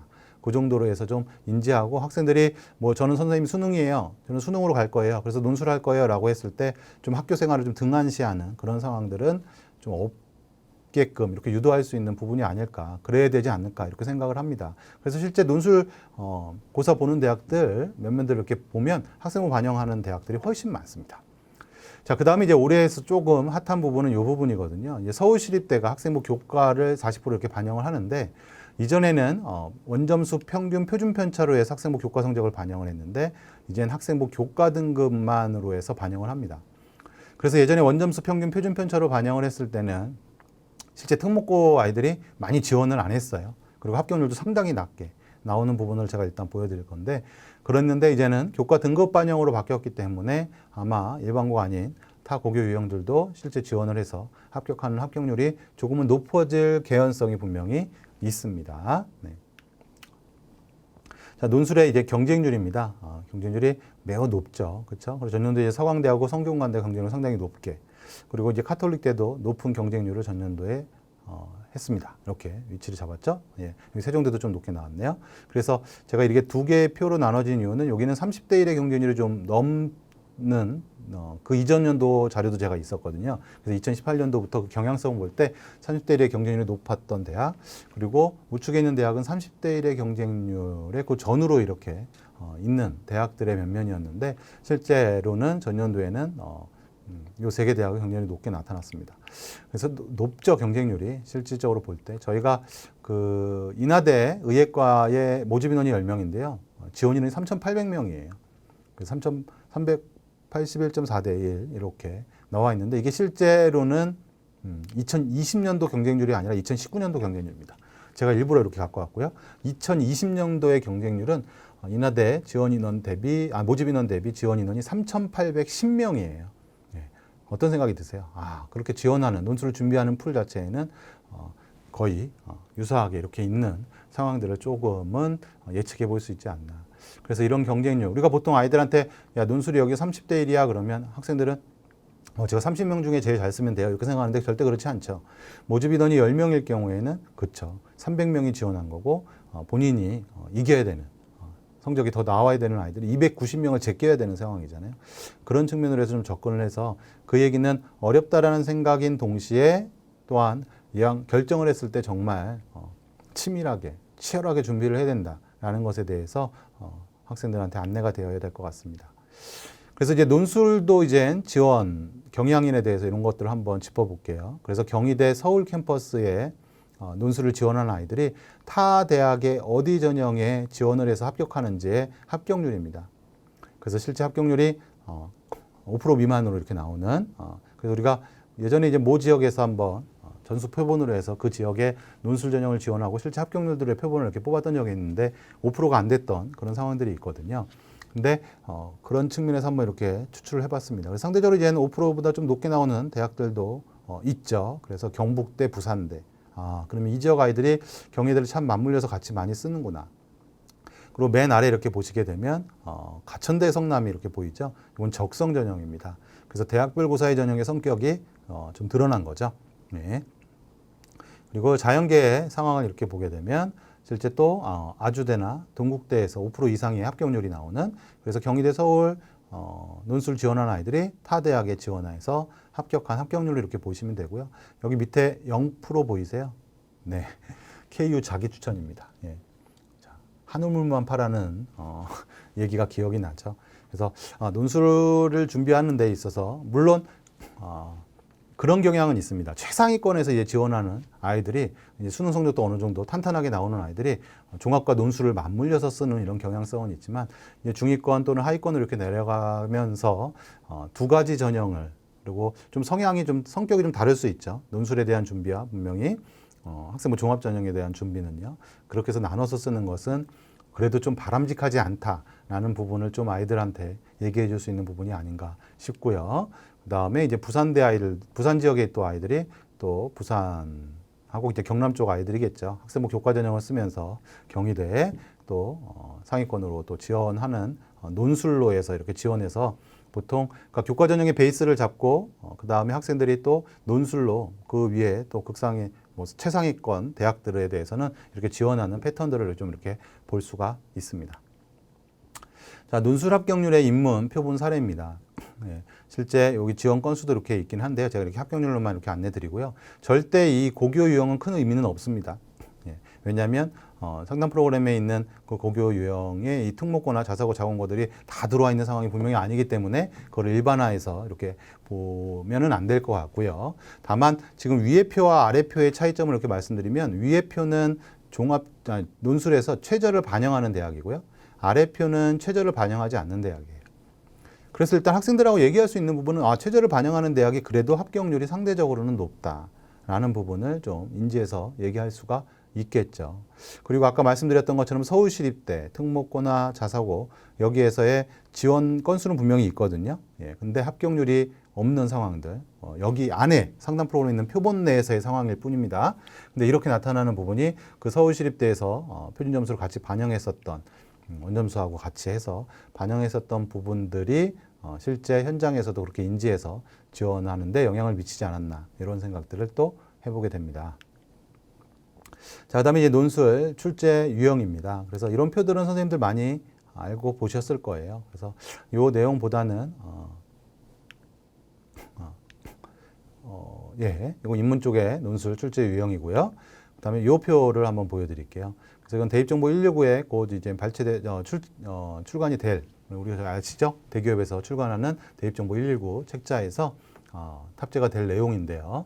거기서 일단 먼저 우선 발췌를 해서 이렇게 보여드리면 논술 출제 연계 지문입니다. 그래서 이 사회 탐구 교과에서 우리가 어디에서 주로 출제가 많이 되는지 그래서 출제가 안 되는 과목들에 대해서는 뭐 보지 말아야 된다 이런 측면보다는 출제가 많이 되는 과목들 위주로 해서 우선은 살펴보고 그 안에 있는 지문들에 대해서는 학생들이 확장도 좀 할 수 있고, 그렇죠? 그 지문을 조금 더 해석하는데 깊이 있게 좀 해석할 수 있는 여지들을 좀 가져가야 될 필요가 있지 않나 이렇게 생각해서 짚어드렸고요. 그래서 통합사회, 사회문화 쪽이 제일 많이 나오는 부분들을 이렇게 볼 수 있겠네요. 그래서 사회문화, 생활과 윤리, 윤리와 사상과 통합사회에서 출제 빈도가 상당히 높다. 그런 제시문들을 많이 활용한다라는 부분으로 인지할 수가 있겠죠. 그다음에 이제 자연계 쪽에서의 출제 유형입니다. 통합논술, 수리논술, 수리과학, 의학논술 부분들을 이렇게 볼 수 있는데요. 자연계에서는 이제 올해 핫했던 부분은 바로 이 기하죠. 기하를 포함하느냐, 포함하지 않느냐의 상황들이고요. 성균관대, 연세대 그리고 이화에 대해서 지금 일단 기하를 이렇게 포함해서 출제를 하기로 되어 있습니다. 그래서 또 오히려 이제 기하라는 부분을 학생들이 전략적으로 준비하지 않았다라고 하면 오히려 자신이 또 기하의 강점이 있다. 다른 아이들이 또 그냥 기하까지 하기 힘들어 해서 기본의 이제 미적분과 확통까지만 준비를 하려는 학생들이 또 생길 수 있잖아요. 그런 측면에서 볼 때는 이 기하를 준비하는 게 또 도움이 될 수 있겠죠. 실제 또 자신이 조금 준비해서 강점을 가질 수 있다라면 합격 확률을 좀 더 높일 수 있는 또 상황들이 또 전개가 될 수도 있습니다. 최종적으로 대학별 고사 안내되는 내용들을 확인해야 될 필요가 있을 것 같고요. 네, 다음은 논술 수능 최저 학력 기준을 이렇게 살펴보도록 하겠습니다. 지금 보시게 되면 3개 합 6, 2개 합 4 이렇게 나타나 있죠. 근데 여기 면면을 이렇게 보시게 되면 2개 합 4에 건국대, 경희대, 동국대, 그러니까 이전에 교과 전형에서의 최저 기준표에서는 나타나지 않았던 그렇죠? 그런 대학들의 면면들을 이렇게 좀 보실 수가 있죠. 그리고 3개 합 6, 그리고 요 3개 합 6의 기준선이 또 최상위권 대학에서 위아래로 이렇게 살펴지는 대학의 상황들로 이렇게 보시면 되고요. 또 빨간색에 이렇게 밑줄 긋은 거는 앞에서 교과 전형표와 같습니다. 최저의 변화가 있는 대학들은 제가 빨간색에 가운데 줄을 이렇게 거서 파란색으로 해서 바뀐 부분을 표시를 했으니까요. 같이 비교해서 이렇게 보실 수 있을 겁니다. 다음 자연계에서의 이제 최저 상황입니다. 예. 그래서 2개 합 5. 에서 나타난 여기는 이제 의치한 부분들은 제가 따로 이 전형 안내들을 할 때 뺐습니다. 실제 의치한들이 들어가면 대학들의 면면들이 너무 또 길어지게 이렇게 나타나거든요. 그래서 의치한 제외한 학과, 일반 학과 기준으로 해서 이렇게 보신다라고 생각하시면 되고, 자연계는 이제 수학 가형의 또 영향도 있고 탐구에서의 상황도 있어서 대학들이 이제 최저를 설정할 때 보통 한 등급 정도를 낮추는, 그래서 2개 합 5에 건대, 경희대, 동국대 이런 대학들의 또 면면들이 이렇게 보이는 부분을 볼 수가 있습니다. 그리고 3개 합 6에 또 설정되어 있는 대학, 그리고 가톨릭 간호도 이렇게 잡혀 있죠. 그래서 가톨릭 간호는 이 최저 설정 기준이 상당히 중요하죠. 어떻게 보면요. 그래서 실제 대학 가톨릭 간호 입결을 이렇게 보게 되면 이 최저 충족이 상당히 중요하게 영향을 미친다는 걸 또 확인을 이렇게 해보실 수가 있을 겁니다. 다음은요. 일단 이번에는 이제 최저 학력 기준이 적용하는 대학들이었는데 최저 학력 기준이 없는 대학들이죠. 예, 그래서 가톨릭대도 아까 간호를 제외하고 요 일반학과 기준으로 해서 최저가 없는 대학들로 이렇게 볼 수 있고요. 물론 학생들이 많이 이제 또 원하고 또 지원을 많이 합니다. 경기도에서 이제 꿈의 대학처럼 논술 전형에서 꿈의 대학이죠. 자신이 이제 학생부 종합 전형의 준비나 또 수능에서 그만큼의 이제 모의고사 성적이 나오지 않기 때문에 학생들이 선택하는 선택지일 수는 있는데요. 알고 준비하는 건 중요하잖아요. 그렇죠? 최저가 설정이 안 돼 있을수록 합격 확률이 쉽지 않다. 합격이 정말 어렵다라는 생각. 그렇게 생각을 갖고 자신이 그 상황을 인지를 하고서 준비를 한다라고 하면 또 좋은 결과를 얻을 수 있지 않나. 그렇게 좀 안내가 아이들한테 좀 되면 좋을 것 같습니다. 그래서 논술 가이드북이 최근에 대학에서 상당히 자세히 이렇게 안내가 되고 있어요. 그리고 실제 모범 답안 같은 경우도 나와 있고 하니까요. 어느 대학의 논술을 준비해서 한다는데 이 가이드북을 한 번도 안 풀고 간다라는 거는 가이드북에 있는 기출이나 이런 부분을 안 풀고 간다라는 얘기는 말이 안 되는 얘기가 아닐까 이렇게 싶습니다. 그래서 학생들한테 논술 가이드북 꼭 참조해서 그리고 대학의 논술 기체 꼭 참조하고요. 그리고 실제 그 논술 문제 푸는 선생님 어려워요 라고 이렇게 얘기하는 친구들이 있는데 보통 EBS에서 대학별 논술 강좌들이 다 이렇게 탑재해서 강의로 촬영이 돼 있어요. 그래서 학생들이 미리 한번 풀어보고 그리고 그 EBS를 통해서 다시 또 답이나 자신의 이제 보완을 할 부분을 이렇게 확인하면 충분히 준비가 될 수 있는 내용이 아닐까 이렇게 생각이 됩니다. 다음은 이제 적성 전형입니다. 올해가 마지막이죠. 예, 그래서 적성 전형에서 이제 또 짚어야 될 포인트 부분은요. 적성 전형의 이제 실시 현황은 올해 홍익대 세종이 빠지면서 11개의 교가 실시를 하게 됐고요. 이 중에서 삼육대, 가천대, 성결대, 수원대, 을지대 아니죠. 삼육대, 가천대, 수원대, 을지대, 평택대죠. 예, 이 대학들은 간호학과가 있습니다. 그리고 삼육대, 가천대, 을지대는요 병원이 있는 대학이죠. 그래서 보건 관련 학과가 있기 때문에 또 학생들의 선호도가 상당히 높게 이렇게 나타나는 부분들을 볼 수가 있어요. 근데 이제 보통 내신에서 우리 또 경기도에 또 아이들이 한 4, 5, 6등급대 아이들, 그렇죠? 뭐 서울권도 마찬가지지만 이 4, 5, 6등급대 아이들이 보통 우리 집 주변에서 또 갈 수 있는 대학들을 짚어보다 보니까 이 적성고사를 또 선택해서 지원하는 전략을 많이 짜게 되죠. 그래서 적성 전형의 이제 주요 특징 부분에서는 이제 내신 부분이죠. 그 내신 반영이 조금씩 다른 부분들을 이렇게 좀 볼 수 있고요. 그래서 가천대는 뭐 상위 단급 5과목, 뭐 거의 대부분의 과목이 들어가긴 하지만 서경대는 상위 3과목, 총 9과목만 이렇게 반영하는 대학들도 실제 있고요. 뭐 평택대 같은 경우도 석차 등급만 반영합니다. 상위 3과목만 이렇게 반영하기도 합니다. 그래서 실제 이 대학별로에서 적성고사, 적성고사, 즉 교과 전형으로 편성은 돼 있죠. 내신 한번 산출해 보시고 학생의 내신이 상대적으로 좀 좋게 나오는 상황이다라고 했을 때 어떤 유불리 부분이 없다라고 하면 또 적성고사에 또 어느 정도의 능력이 있어야겠죠. 이거는 보통은 국어하고 수학 쪽에서 보통 아이들이 3등급 정도의 모의고사, 100분위가 좀 낮아도 4등급도 좋습니다. 뭐 4등급도. 근데 100분위가 일단 뭐 3등급에 좀 가까운 이런 100분위를 갖고 있는 학생들이 보통은 역량을 발휘를 하더라고요. 문제 푸는데. 그래서 훈련 또는 연습이나 이런 것들을 좀 하게 되면 또 어떤 경험치들이 늘어나고 그렇게 되면 어떤 결과치들을 보이기 때문에 그리고 이 대학들도 또 이제 적성대학들도 한 A, B 2개 그룹 정도를 나누거든요. 그래서 좀 문제 유형이 조금은 아주 쉽지는 않고 수능이 한 70%, 80% 정도의 난이도 수준. 그리고 B그룹의 대학은 수능에서의 한 50% 수준. 오히려 교과 적성에서 교과에서 내신 문제하고 상당히 유사한 그렇게 해서 출제하는 또 대학들이 2개로 나뉘어지게 됩니다. 그런 대학들로 면면으로 볼 때 아이들한테 지원 전략. 포인트는 그거거든요. 집 주변에 있는 그렇죠? 경기권에 또는 서울 수도권에서 우리가 학생부 중심 전형에 대한 준비나 수능에서의 준비가 좀 부족하다라는 측면에서 볼 때 선택할 수 있는 선택지로 인지하시면 도움이 될 것 같아요. 그래서 학생부 문항 배점 관계 제일 중요한 표죠. 그래서 여기서 보시게 되면 4등급과 5등급의 등급 간 감점이 이렇게 있습니다. 그렇죠? 그리고 3등급과 4등급 간의 감점. 보통 우리가 이제 3, 4등급 간의 감점을 많이 얘기하는데 보통 적성고사의 대학별로 이제 평균 등급을 보면 발표되는 평균 등급이 3등급 후반에서 4등급 초반 정도가 가장 많이 발표가 돼요. 뭐 4등급 이제 중후반인 학교들도 있습니다만 그랬을 때 요 구간에서의 감점이 6점이다. 뭐 7점이다. 가천대가 3점이다. 그런데 적성고사 문항 하나 배점이 3점이네. 그러면 한 등급 간격의 만회가 한 문항이면 만회가 되는 이런 상황이죠. 가천대 같은 경우는 올해 6등급까지도 간격을 3점으로 이렇게 바꿔놨기 때문에 학생들이 실제 5등급대 아이들도 많이 지원하는 상황들로 전개가 될 거로 이렇게 보여집니다. 실제요. 근데 제가 6등급은요 이렇게 물어볼 때 이 6등급과 7등급의 점수 차이가 갑자기 확 커지거든요. 그렇게 되면 평균 6등급을 받은 아이, 그냥 평균인데요. 대다수, 그러니까 가천대에 반영하는 교과가 모두 6등급을 받은 아이는 큰 문제가 없습니다. 큰 문제가 없다는 얘기는 4등급의 아이와 3.3점에서 2문제 차이가 나면 돼요.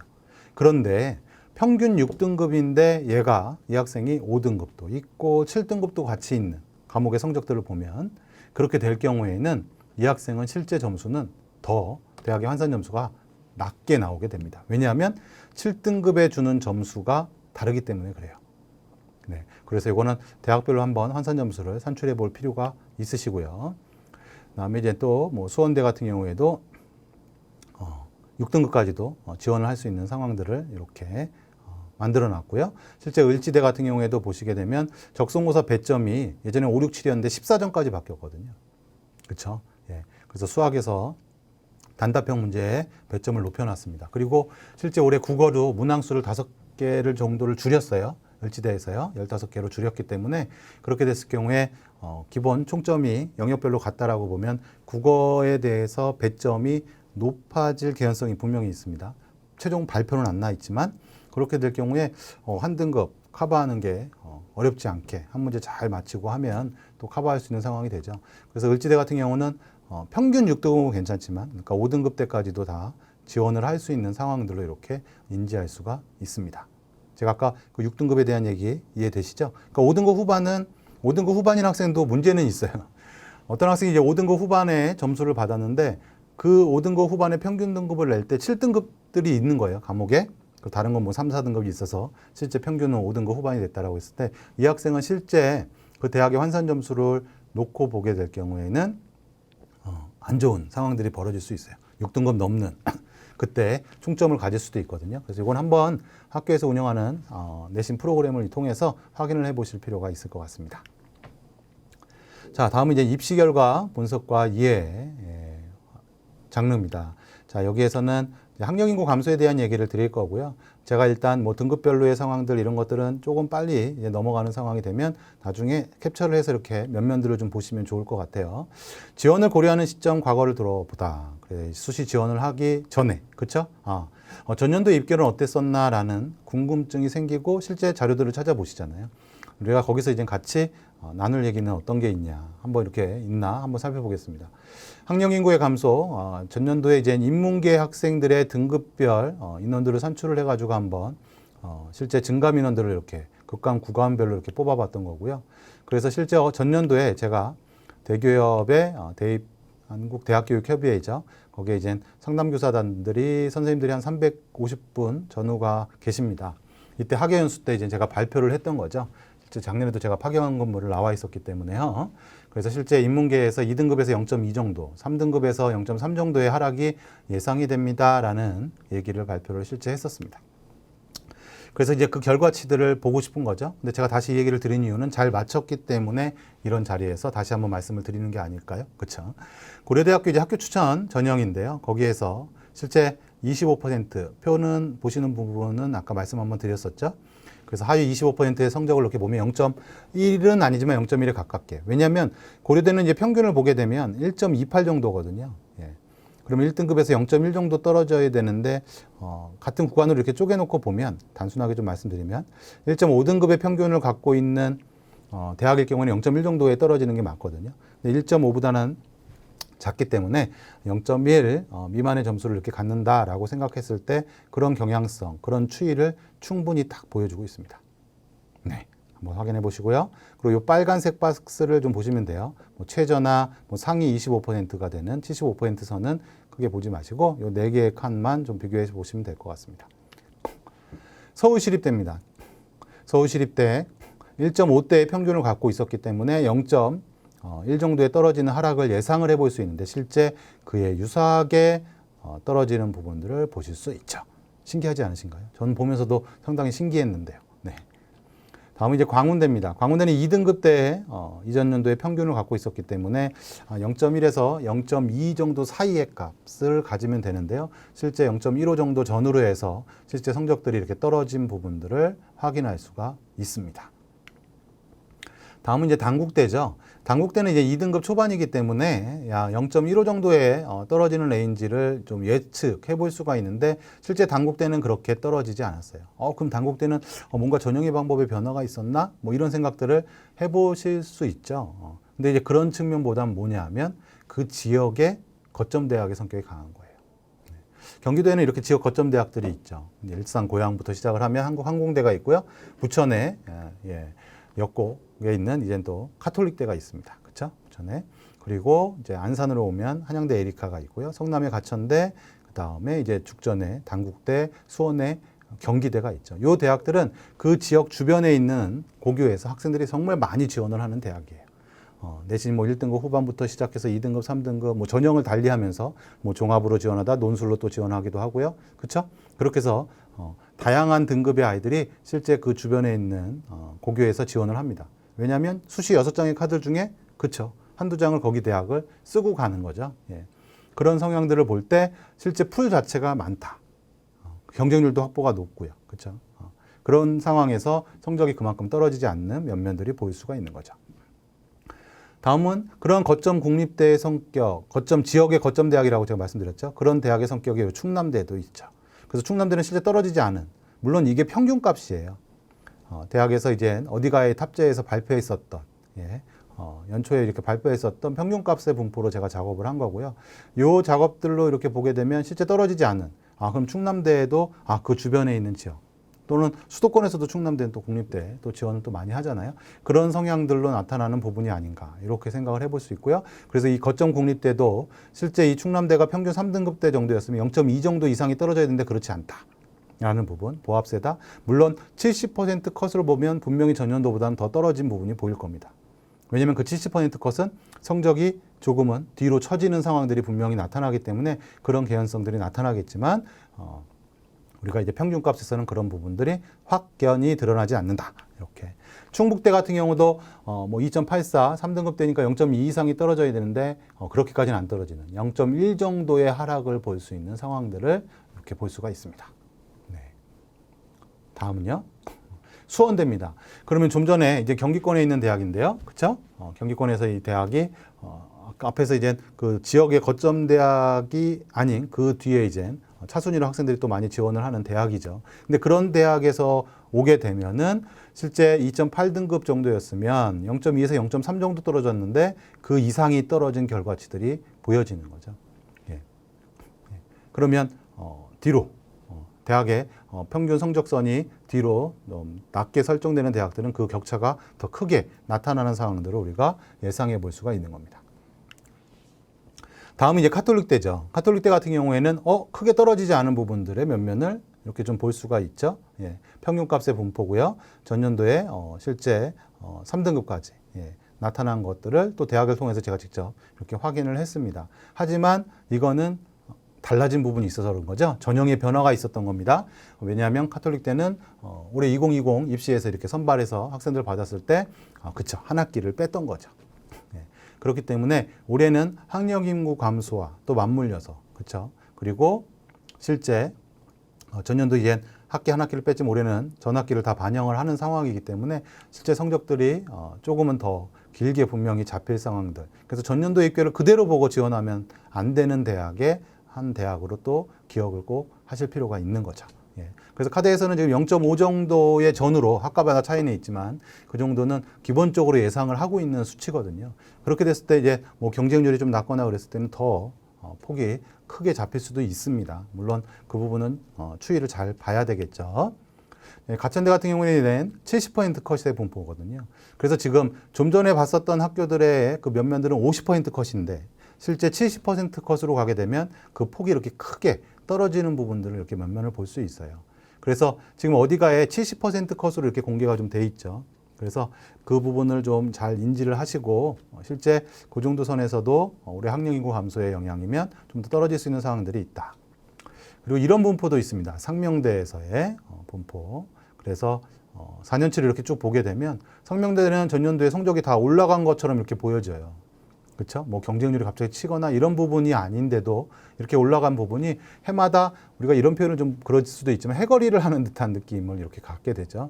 그래서 이런 부분은 또 경쟁률의 영향을 가장 또 많이 받는 부분이 될 수도 있습니다. 그래서 올해도 이제 그런 추이는 볼 필요가 있죠. 그 다음에 이제 또 종합전형에 대해서 그럼 궁금해 하실 거예요. 그럼 종합전형은 어느 정도나 떨어졌는데 뭐 성적들은 이렇게 예상을 해보시기도 할 것 같은데 제가 실제 이렇게 해서 몇 개 대학을 쭉 이렇게 돌려봤는데요. 큰 의미가 없습니다. 왜냐하면 종합전형은 기본적으로 경쟁률의 확보가 어느 정도 되고 있고요. 그렇죠? 교과보다 확실히 높은 경쟁률을 갖고 있잖아요. 그렇죠? 그리고 이제 성적, 정량적인 성적 외에 다른 요소들이 반영이 되기 때문에 풀 자체가 어느 정도 확보되는 상태에서 성적이 확연하게 떨어지는 부분들을 보기는 좀 어렵다라는 얘기를 드려봅니다. 그래서 고려대도 이제 물론 살짝 저 사각형 박스가 내려앉은 모습들은 이렇게 볼 수 있지만 그게 어떻게 딱 0.2다, 뭐 0.3이다 이렇게 단언해서 얘기 드리기가 어렵고요. 건국대 같은 경우에도 지금 보시게 되면은 크게 점수 차이가 없는 부분들 보이시죠? 3.3, 3.3, 3.07에서 2.97. 오히려 평균은 조금 오른 상황들. 그거는 해마다 모집 단위에서 올해 A학과 모집 단위에서 뭐 마지막 성적이 4등급이었어요. 그런데 올해 이제 2021 입시에서는 종합전형의 특성상 뭐 6등급 대가 합격을 했어요. 그러면 그 학과의 평균 등급이 확 달라지게 되는 거거든요. 그래서 우리가 일반적으로 이 정량적인 숫자만을 갖고서 좀 짐작하기는 좀 없지 않나 이런 생각들. 하지만 대부분의 아이들이 지원하는 그 풀 그룹은 분명히 0.1이든 0.2든 그 등급 지원의 상황에 따라서 어느 정도는 감안을 하셔도 됩니다. 네. 자, 이제 카톨릭대에서 이제 또 종합전형의 성적 분포 보고요. 그래서 카드에서도 상황이 크게 떨어지게 나타났다라는 부분을 보기는 어려운 부분들을 이렇게 볼 수가 있습니다. 그래서 이게 이제 종합전형에서 전체적으로 면면들이 우리가 정량적으로 0.1이요, 0.2요 이런 식으로 얘기할 수는 없다. 작년에 준해서 그리고 오히려 실제 그 산포도의 상황들을 좀 대학에서 발표한 그 산포도의 상황을 좀 잘 직시하시고 오히려 대학에서의 그 평가 요소 아까 제가 중앙대 다빈치형과 탕무형 비교해 드렸었잖아요. 그 대학에서의 어떻게 평가를 하겠다라는 것에 더 관심을 갖고 그에 맞춰서 준비를 하는 게 더 바람직할 거로 보여집니다. 다음이 이제 수시 지원 경향입니다. 자, 내 등급에서 이제 본인의 등급이 있겠죠. 내가 어떤 지원을 할지에 대해서 그리고 이렇게 지원했을 때 합격은 어느 정도 되는지에 대한 예측 이런 부분들을 한번 살펴보고 그러면서 지원 전략 이렇게 짜보는 게 어떨까라는 제안을 제가 조금 한번 사례로 해서 이렇게 드려보겠습니다. 일단은 전년도에 제가 대입상담 프로그램을 통해서 분석한 자료를 한번 배포를 다 해드렸어요. 어떤 내용이었냐면 내신 교과전형 등급대별로 합격률이 높은 대학들의 리스트로 해서 발표를 해드렸죠. 그래서 놓치지 말고 우선 생각해야 될 대학들의 안내를 드렸고요. 올해는 합격률이 높은 대학들의 면면을 보이는 것보다도 또 한 측면에서 합격률이 낮지만 좀 유의미한 또 대학들이 있잖아요. 지원 전략을 좀 잘 짜서 그리고 학과 선택을 잘해서 지원해서 합격하면 좋겠다라는 또 그 카드가 또 선생님들도 또 많이 바라고 또 학생들이 많이 원하는 카드일 수 있잖아요. 그렇죠? 그래서 등급 구간별 가장 많은 아이들이 지원하는 그런 풀 자체에서의 합격률을 한번 추출해서 봤습니다. 그래서 전체적으로 일단 인문하고 자연 쪽에 교과 전형과 종합 전형의 합격률을 한번 추출을 해봤고요. 그랬을 때 합격률이 뭐 77%, 63% 이렇게 교과의 합격률. 근데 제가 이제 조금 유의미하게 이제 어떤 설명을 드리는 부분은 2에서 2.5등급대의 구간이에요. 요 구간이 보통 합격률이 한 50% 전후가 나오는 거거든요. 그럼 보통 아이들이 우리가 교과 2장의 원서를 썼을 때, 그렇죠? 한 장을 해도 합격이 되는 상황들로 인지를 할 수 있죠. 그러면 그 등급 아닌 아이들은 교과를 쓰지 말라는 게 아니라 정말 신중하게 대학에 대한 선택, 학과에 대한 선택이 이루어져야 되는 겁니다. 그래야 합격률을 높일 수 있다는 거. 그렇죠? 그래서 보통 선생님들도 인지하실 때 여기 종합도 그렇습니다. 종합도 2에서 2.5등급 때 합격률이 20에서 25%. 그러면 우리가 학생부 중심 전형으로 했을 때 교과 2장에 종합 4장의 원서를 쓴다고 했을 때 그 4장에서의 합격률 25%는 한 장 정도가 합격이 될 수 있는. 물론 다 뭐 도전적으로 쓰고 막 그러면 안 되겠지만 우리가 보통 2에서 2.5등급 대 아이들이 보통 교과나 종합에서 이렇게 합격하는 학교 현장의 사례는 많이 느끼고 계실 거예요. 그래서 그 정도의 상황. 그렇다면 합격률이 채 20%가 안 되는 상황들은 지원하지 말자가 아니라 그만큼 신중하고 자신한테 최적화되어 있는 그렇죠? 그 대학에서 또 이 학생은 뽑고 싶은 학생인 그런 상황이 돼야 되지 않겠어요? 그렇죠? 그런 지원 전략과 준비가 필요합니다. 그래서 실제 선생님들한테 100, 125, 150은 1에서 1.25, 1.25에서 1.5등급, 1.5에서 1.75에 대한 일은 안 냅니다. 그랬을 때 교과 전형으로 학생들이 지원했을 때 지원 대비 합격률이 나오는 거죠. 그랬을 때 이 검은색과 제가 파란색으로 바꿔놨는데요. 이 검은색은 이 등급의 평균 합격률보다 높은 대학이에요. 그럼 합격 확률이 상당히 높다라는 거죠. 그렇죠? 그런데 아래쪽에 파란색은요. 이 등급의 평균 합격률보다 낮은 대학입니다. 하지만 학생들이 더 원하는 대학은 또 선생님들이 도전적으로 쓸 수 있는 대학은 아래쪽에 있을 수 있거든요. 그래서 제가 세 개에 대해서 이렇게 구별한 이유는 교과 2장의 카드, 한 장과 그 한 장에 대한 어떤 선택지의 의미가 될 수가 있겠죠. 그래서 검은색과 파란색으로 이렇게 면면을 구성을 해봤습니다. 다음은 전국의 상황입니다. 그래서 같이 비교해 보실 수 있을 거예요. 경기도에서의 학생들이 이렇게 지원해서 이 등급의 구간의 아이들이 그래서 실제 합격하는.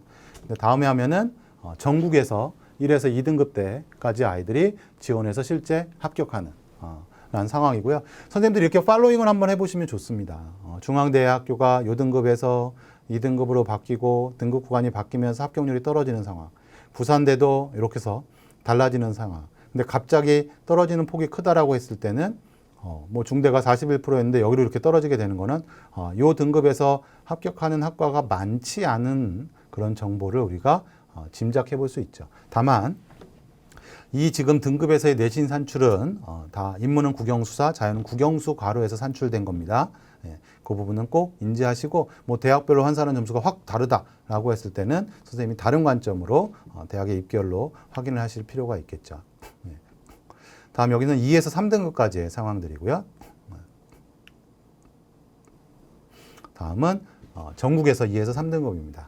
그래서 또 이렇게 아까 앞에서 부산대학교 상황 보셨었죠? 그래서 2등급과 3등급까지도 계속 이어지는 부산대학교의 지원 대비 합격률들을 이렇게 볼 수가 있습니다. 그래서 타 대학은 또 선생님들이 이렇게 해서 맞춰보시고 보시면 되고요. 뭐 가톨릭 때도 나오는 구간이 시작이 되는 구간이 있거든요. 그 대학 구간 제가 뒤에서 한번 짚어드릴 텐데 그런 것도 확인하시면 될 것 같아요.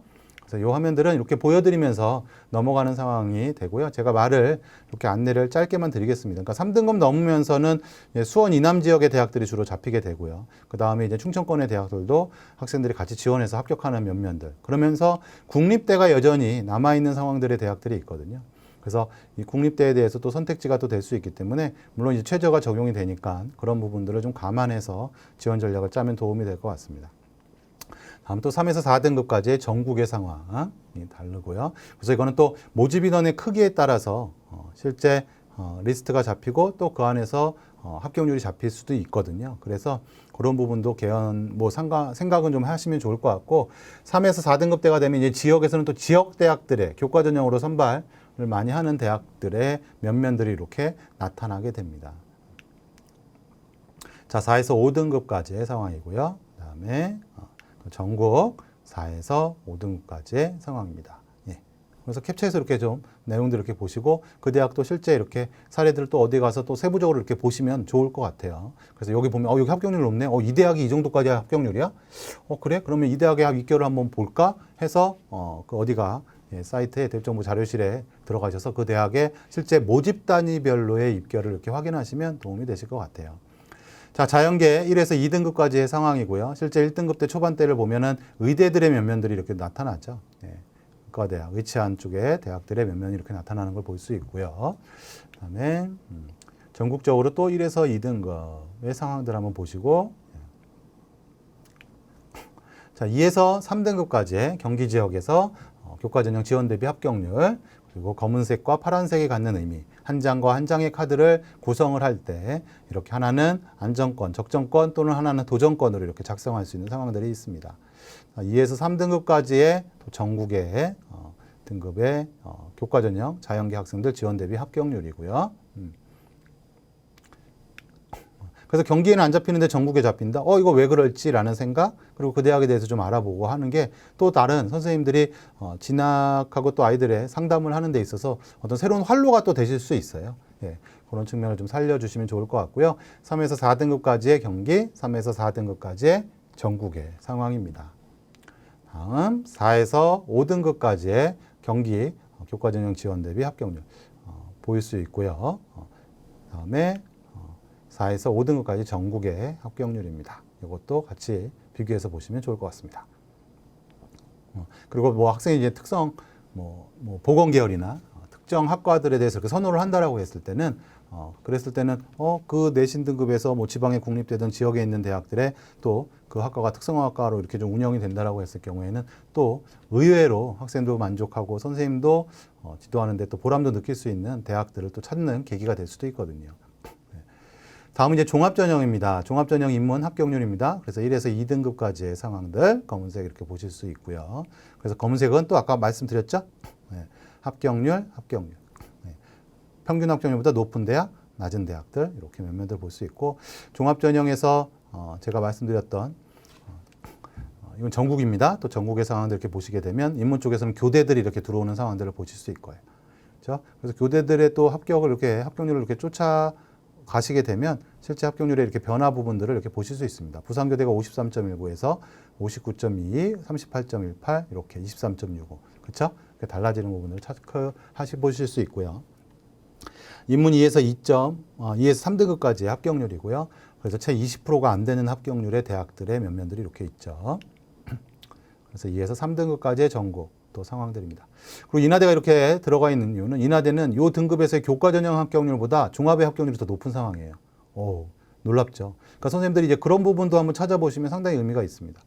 그 등급에서의 교과 전형의 합격률보다 종합 전형의 합격률이 오히려 높다. 그 대학의 합격률입니다.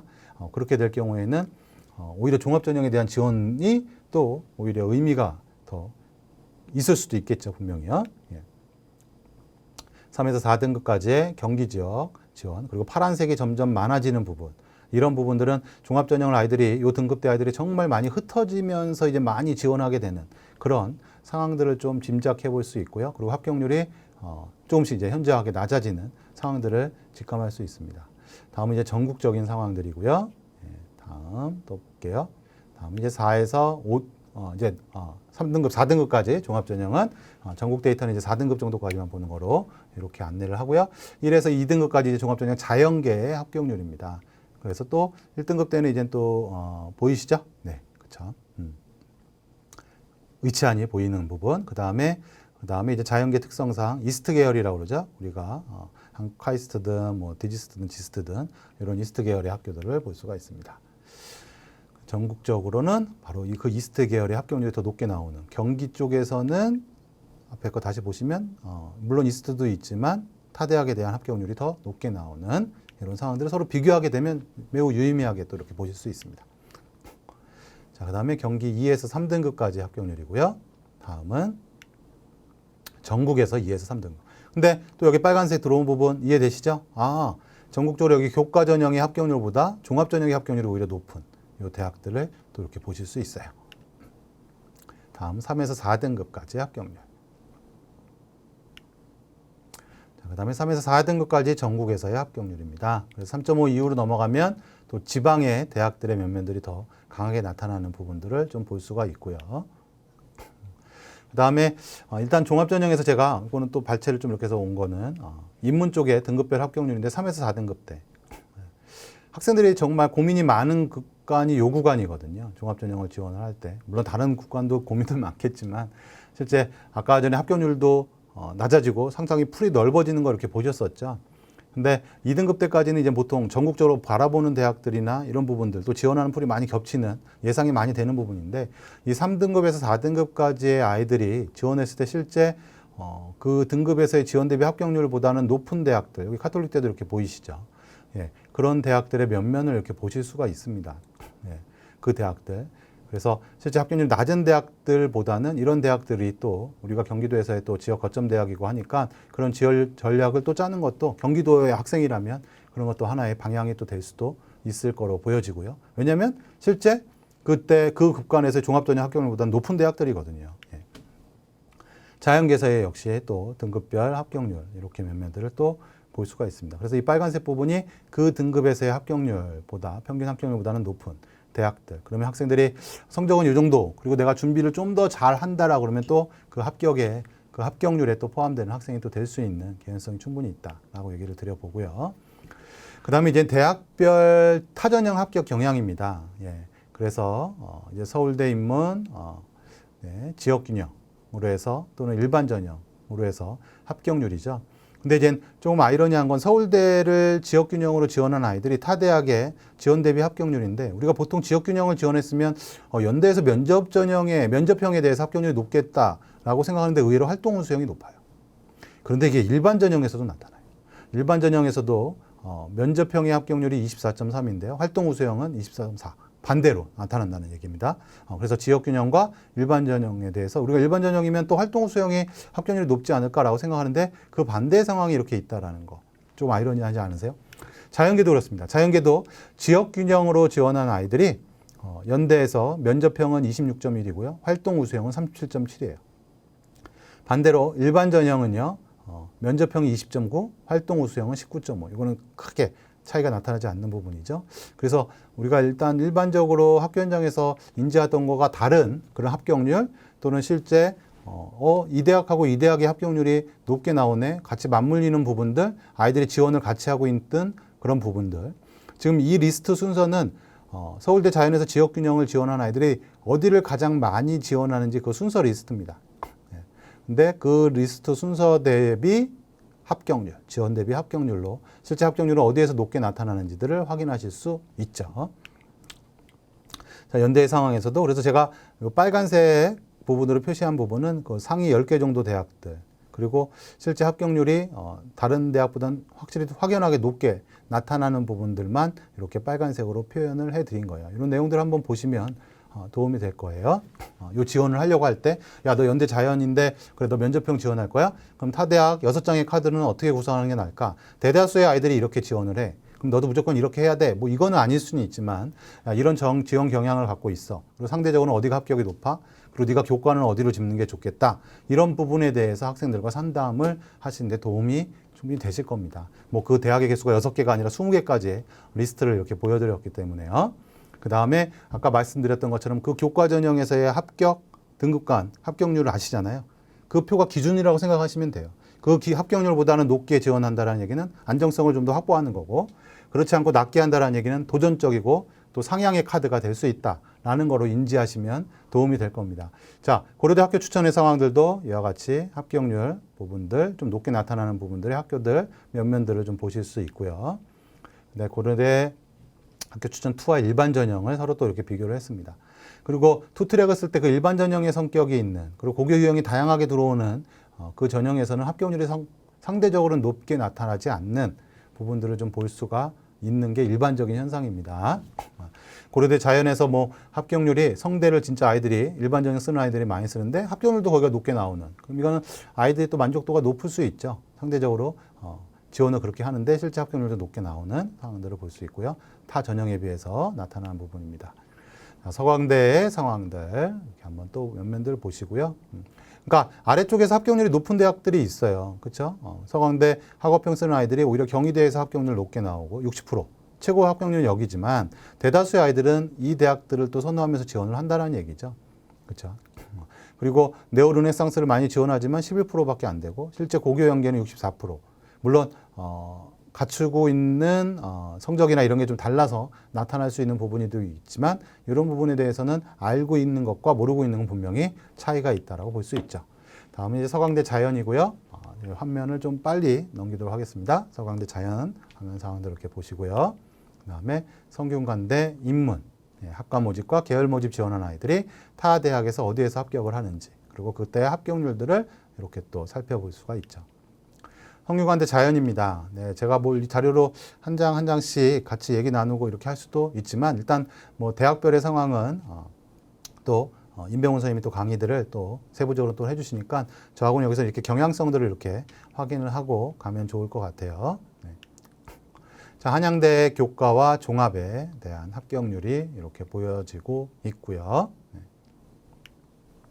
한양대 자연 학생부 교과 종합 전형의 합격률. 그렇죠? 지원 대비 합격률, 아이들이 보통 어느 대학들을 지원을 하고 실제 합격률 어디가 높게 나타나는지에 대한 부분들 그리고 실제 아래쪽에서도 합격률이 높은 거는 또 의미 있게 지원하는 카드 중에서 안전한 카드를 잡을 때 활용하실 수 있는 부분이 아닐까 생각됩니다. 이화여대입니다. 이화여대도 역시 합격률이 높은 상대적으로 높게 나타나는 구간들을 이렇게 좀 볼 수 있고요. 자, 이화여대 자연 네. 미래인재는 실제 합격률이 고교 추천보다는 낮게 그렇죠? 나타나는 부분들. 네, 그래도 숙명인재, 서류형이 같이 맞물려서 쓰게 될 때 합격을 좀 높일 수 있는 상황이 될 수 있다라는 부분들로 인지가 되죠. 다음에 중대 상황입니다. 자, 중대 상황도 이렇게 연출되고 있고요. 네. 자, 중앙대 자연 네, 상황이죠. 중앙대 자연도 학생부 교과와 학교장 추천 전형의 합격률들을 이렇게 볼 수 있습니다. 자, 중앙대 인문의 다빈치형 인재와 탐구형 인재. 그래서 전형이 좀 여러 개 있으면 제가 여러 개 있는 대학들을 이렇게 나눠서 봤고요. 이건 앞에서도 한번 확인했었던 내용이죠. 다빈치형과 탐구형 인재 자연계 또 상황입니다. 자, 이제 다음엔 경희대 서울 인문 고교 연계와 네오 르네상스 전형의 합격률들을 실제 이렇게 볼 수가 있고요.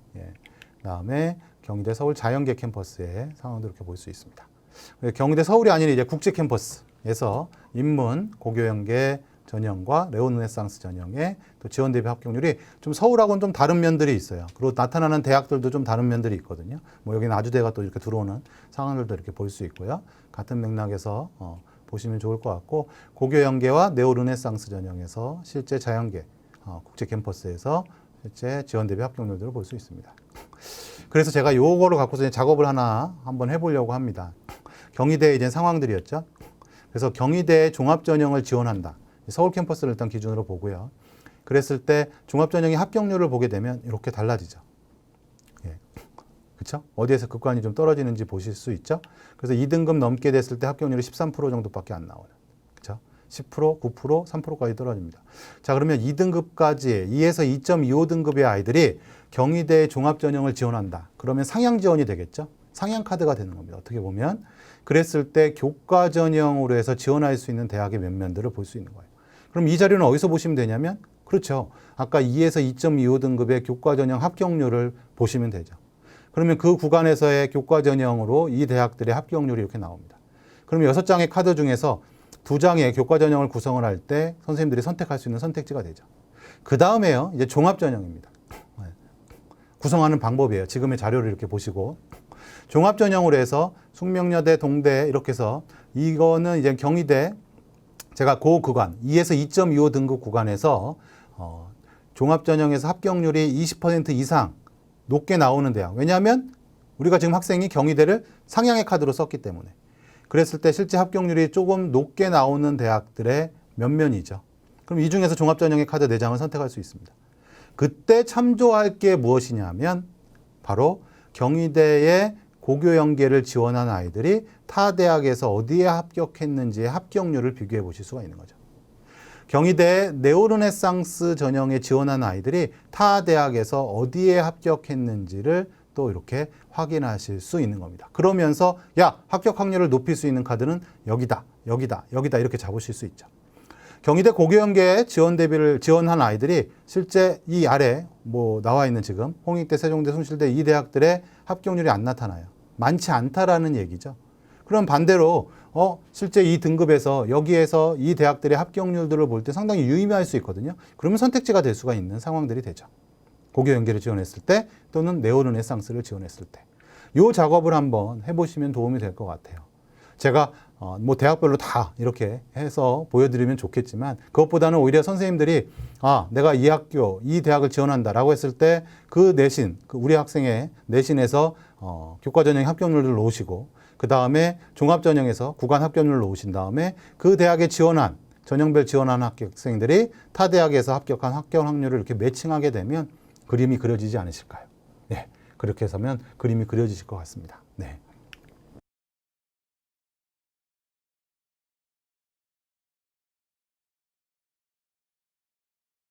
지원한 학생들이 타 대학에서 합격한 합격률들을 이렇게 볼 수가 있습니다. 그래서 뭐 경기대, 인하대, 또 인천대, 상명대, 뭐 숭실대, 서울권의 중위권 대학들과 같이 맞물려서 학생들이 지원하는, 그리고 자연계의 상황도 역시 지원한 대학들의 면면들을 가장 많이 지원하는 대학의 리스트고요. 그 다음에 합격률들도 이렇게 보실 수 있죠. 그러니까 가톨릭대를 교과 전형으로 지원할 때 어디 순서에 두느냐가 중요한 거죠. 그러니까 도전권으로 들었을 때 타대학, 나머지 하나의 카드의 선택, 아니면 카드를 뭐 안정권으로 지원 전략을 짰을 때 다른 대학에서 또 교과 전형의 지원 카드, 그리고 물론 이제 최저나 이런 부분들도 같이 맞물려서 봐야 되지만 그 면면들을 볼 수 있고요. 자, 이번에 이제 종합 전형에서 이제 가톨릭대 이제 학교형 추천 전형과 잠재 능력 우수자 전형이죠. 그랬을 때 실제 카톨릭대 학교장 추천 전형을 쓰면서 뭘 많이 쓰죠? 또 같이 잠재 능력을 맞물려서 쓰는 상황들, 예, 이렇게 보여지고요. 그리고 카드에서 이런 게 제가 이제 이런 얘기를 보통 합니다. 그래서 그렇게 해서 같은 전형은 투트랙을 그 대학에서 이렇게 쓰는 게 그 지역의 주변에 있는 아이들도 쓰지만 또 그 대학의 또 선호도가 높은 학생들의 어떤 매니아라고 할까요? 그런 층이 좀 있다라고 이렇게 볼 수 있고요. 그래서 학교장 추천 전형 쓰고 그 다음에 타 대학에 합격하는 합격률들. 그리고 잠재 능력 우수자를 또 적용을 해서 학생들이 쓰고 합격률. 물론 이제 합격률이 그렇죠.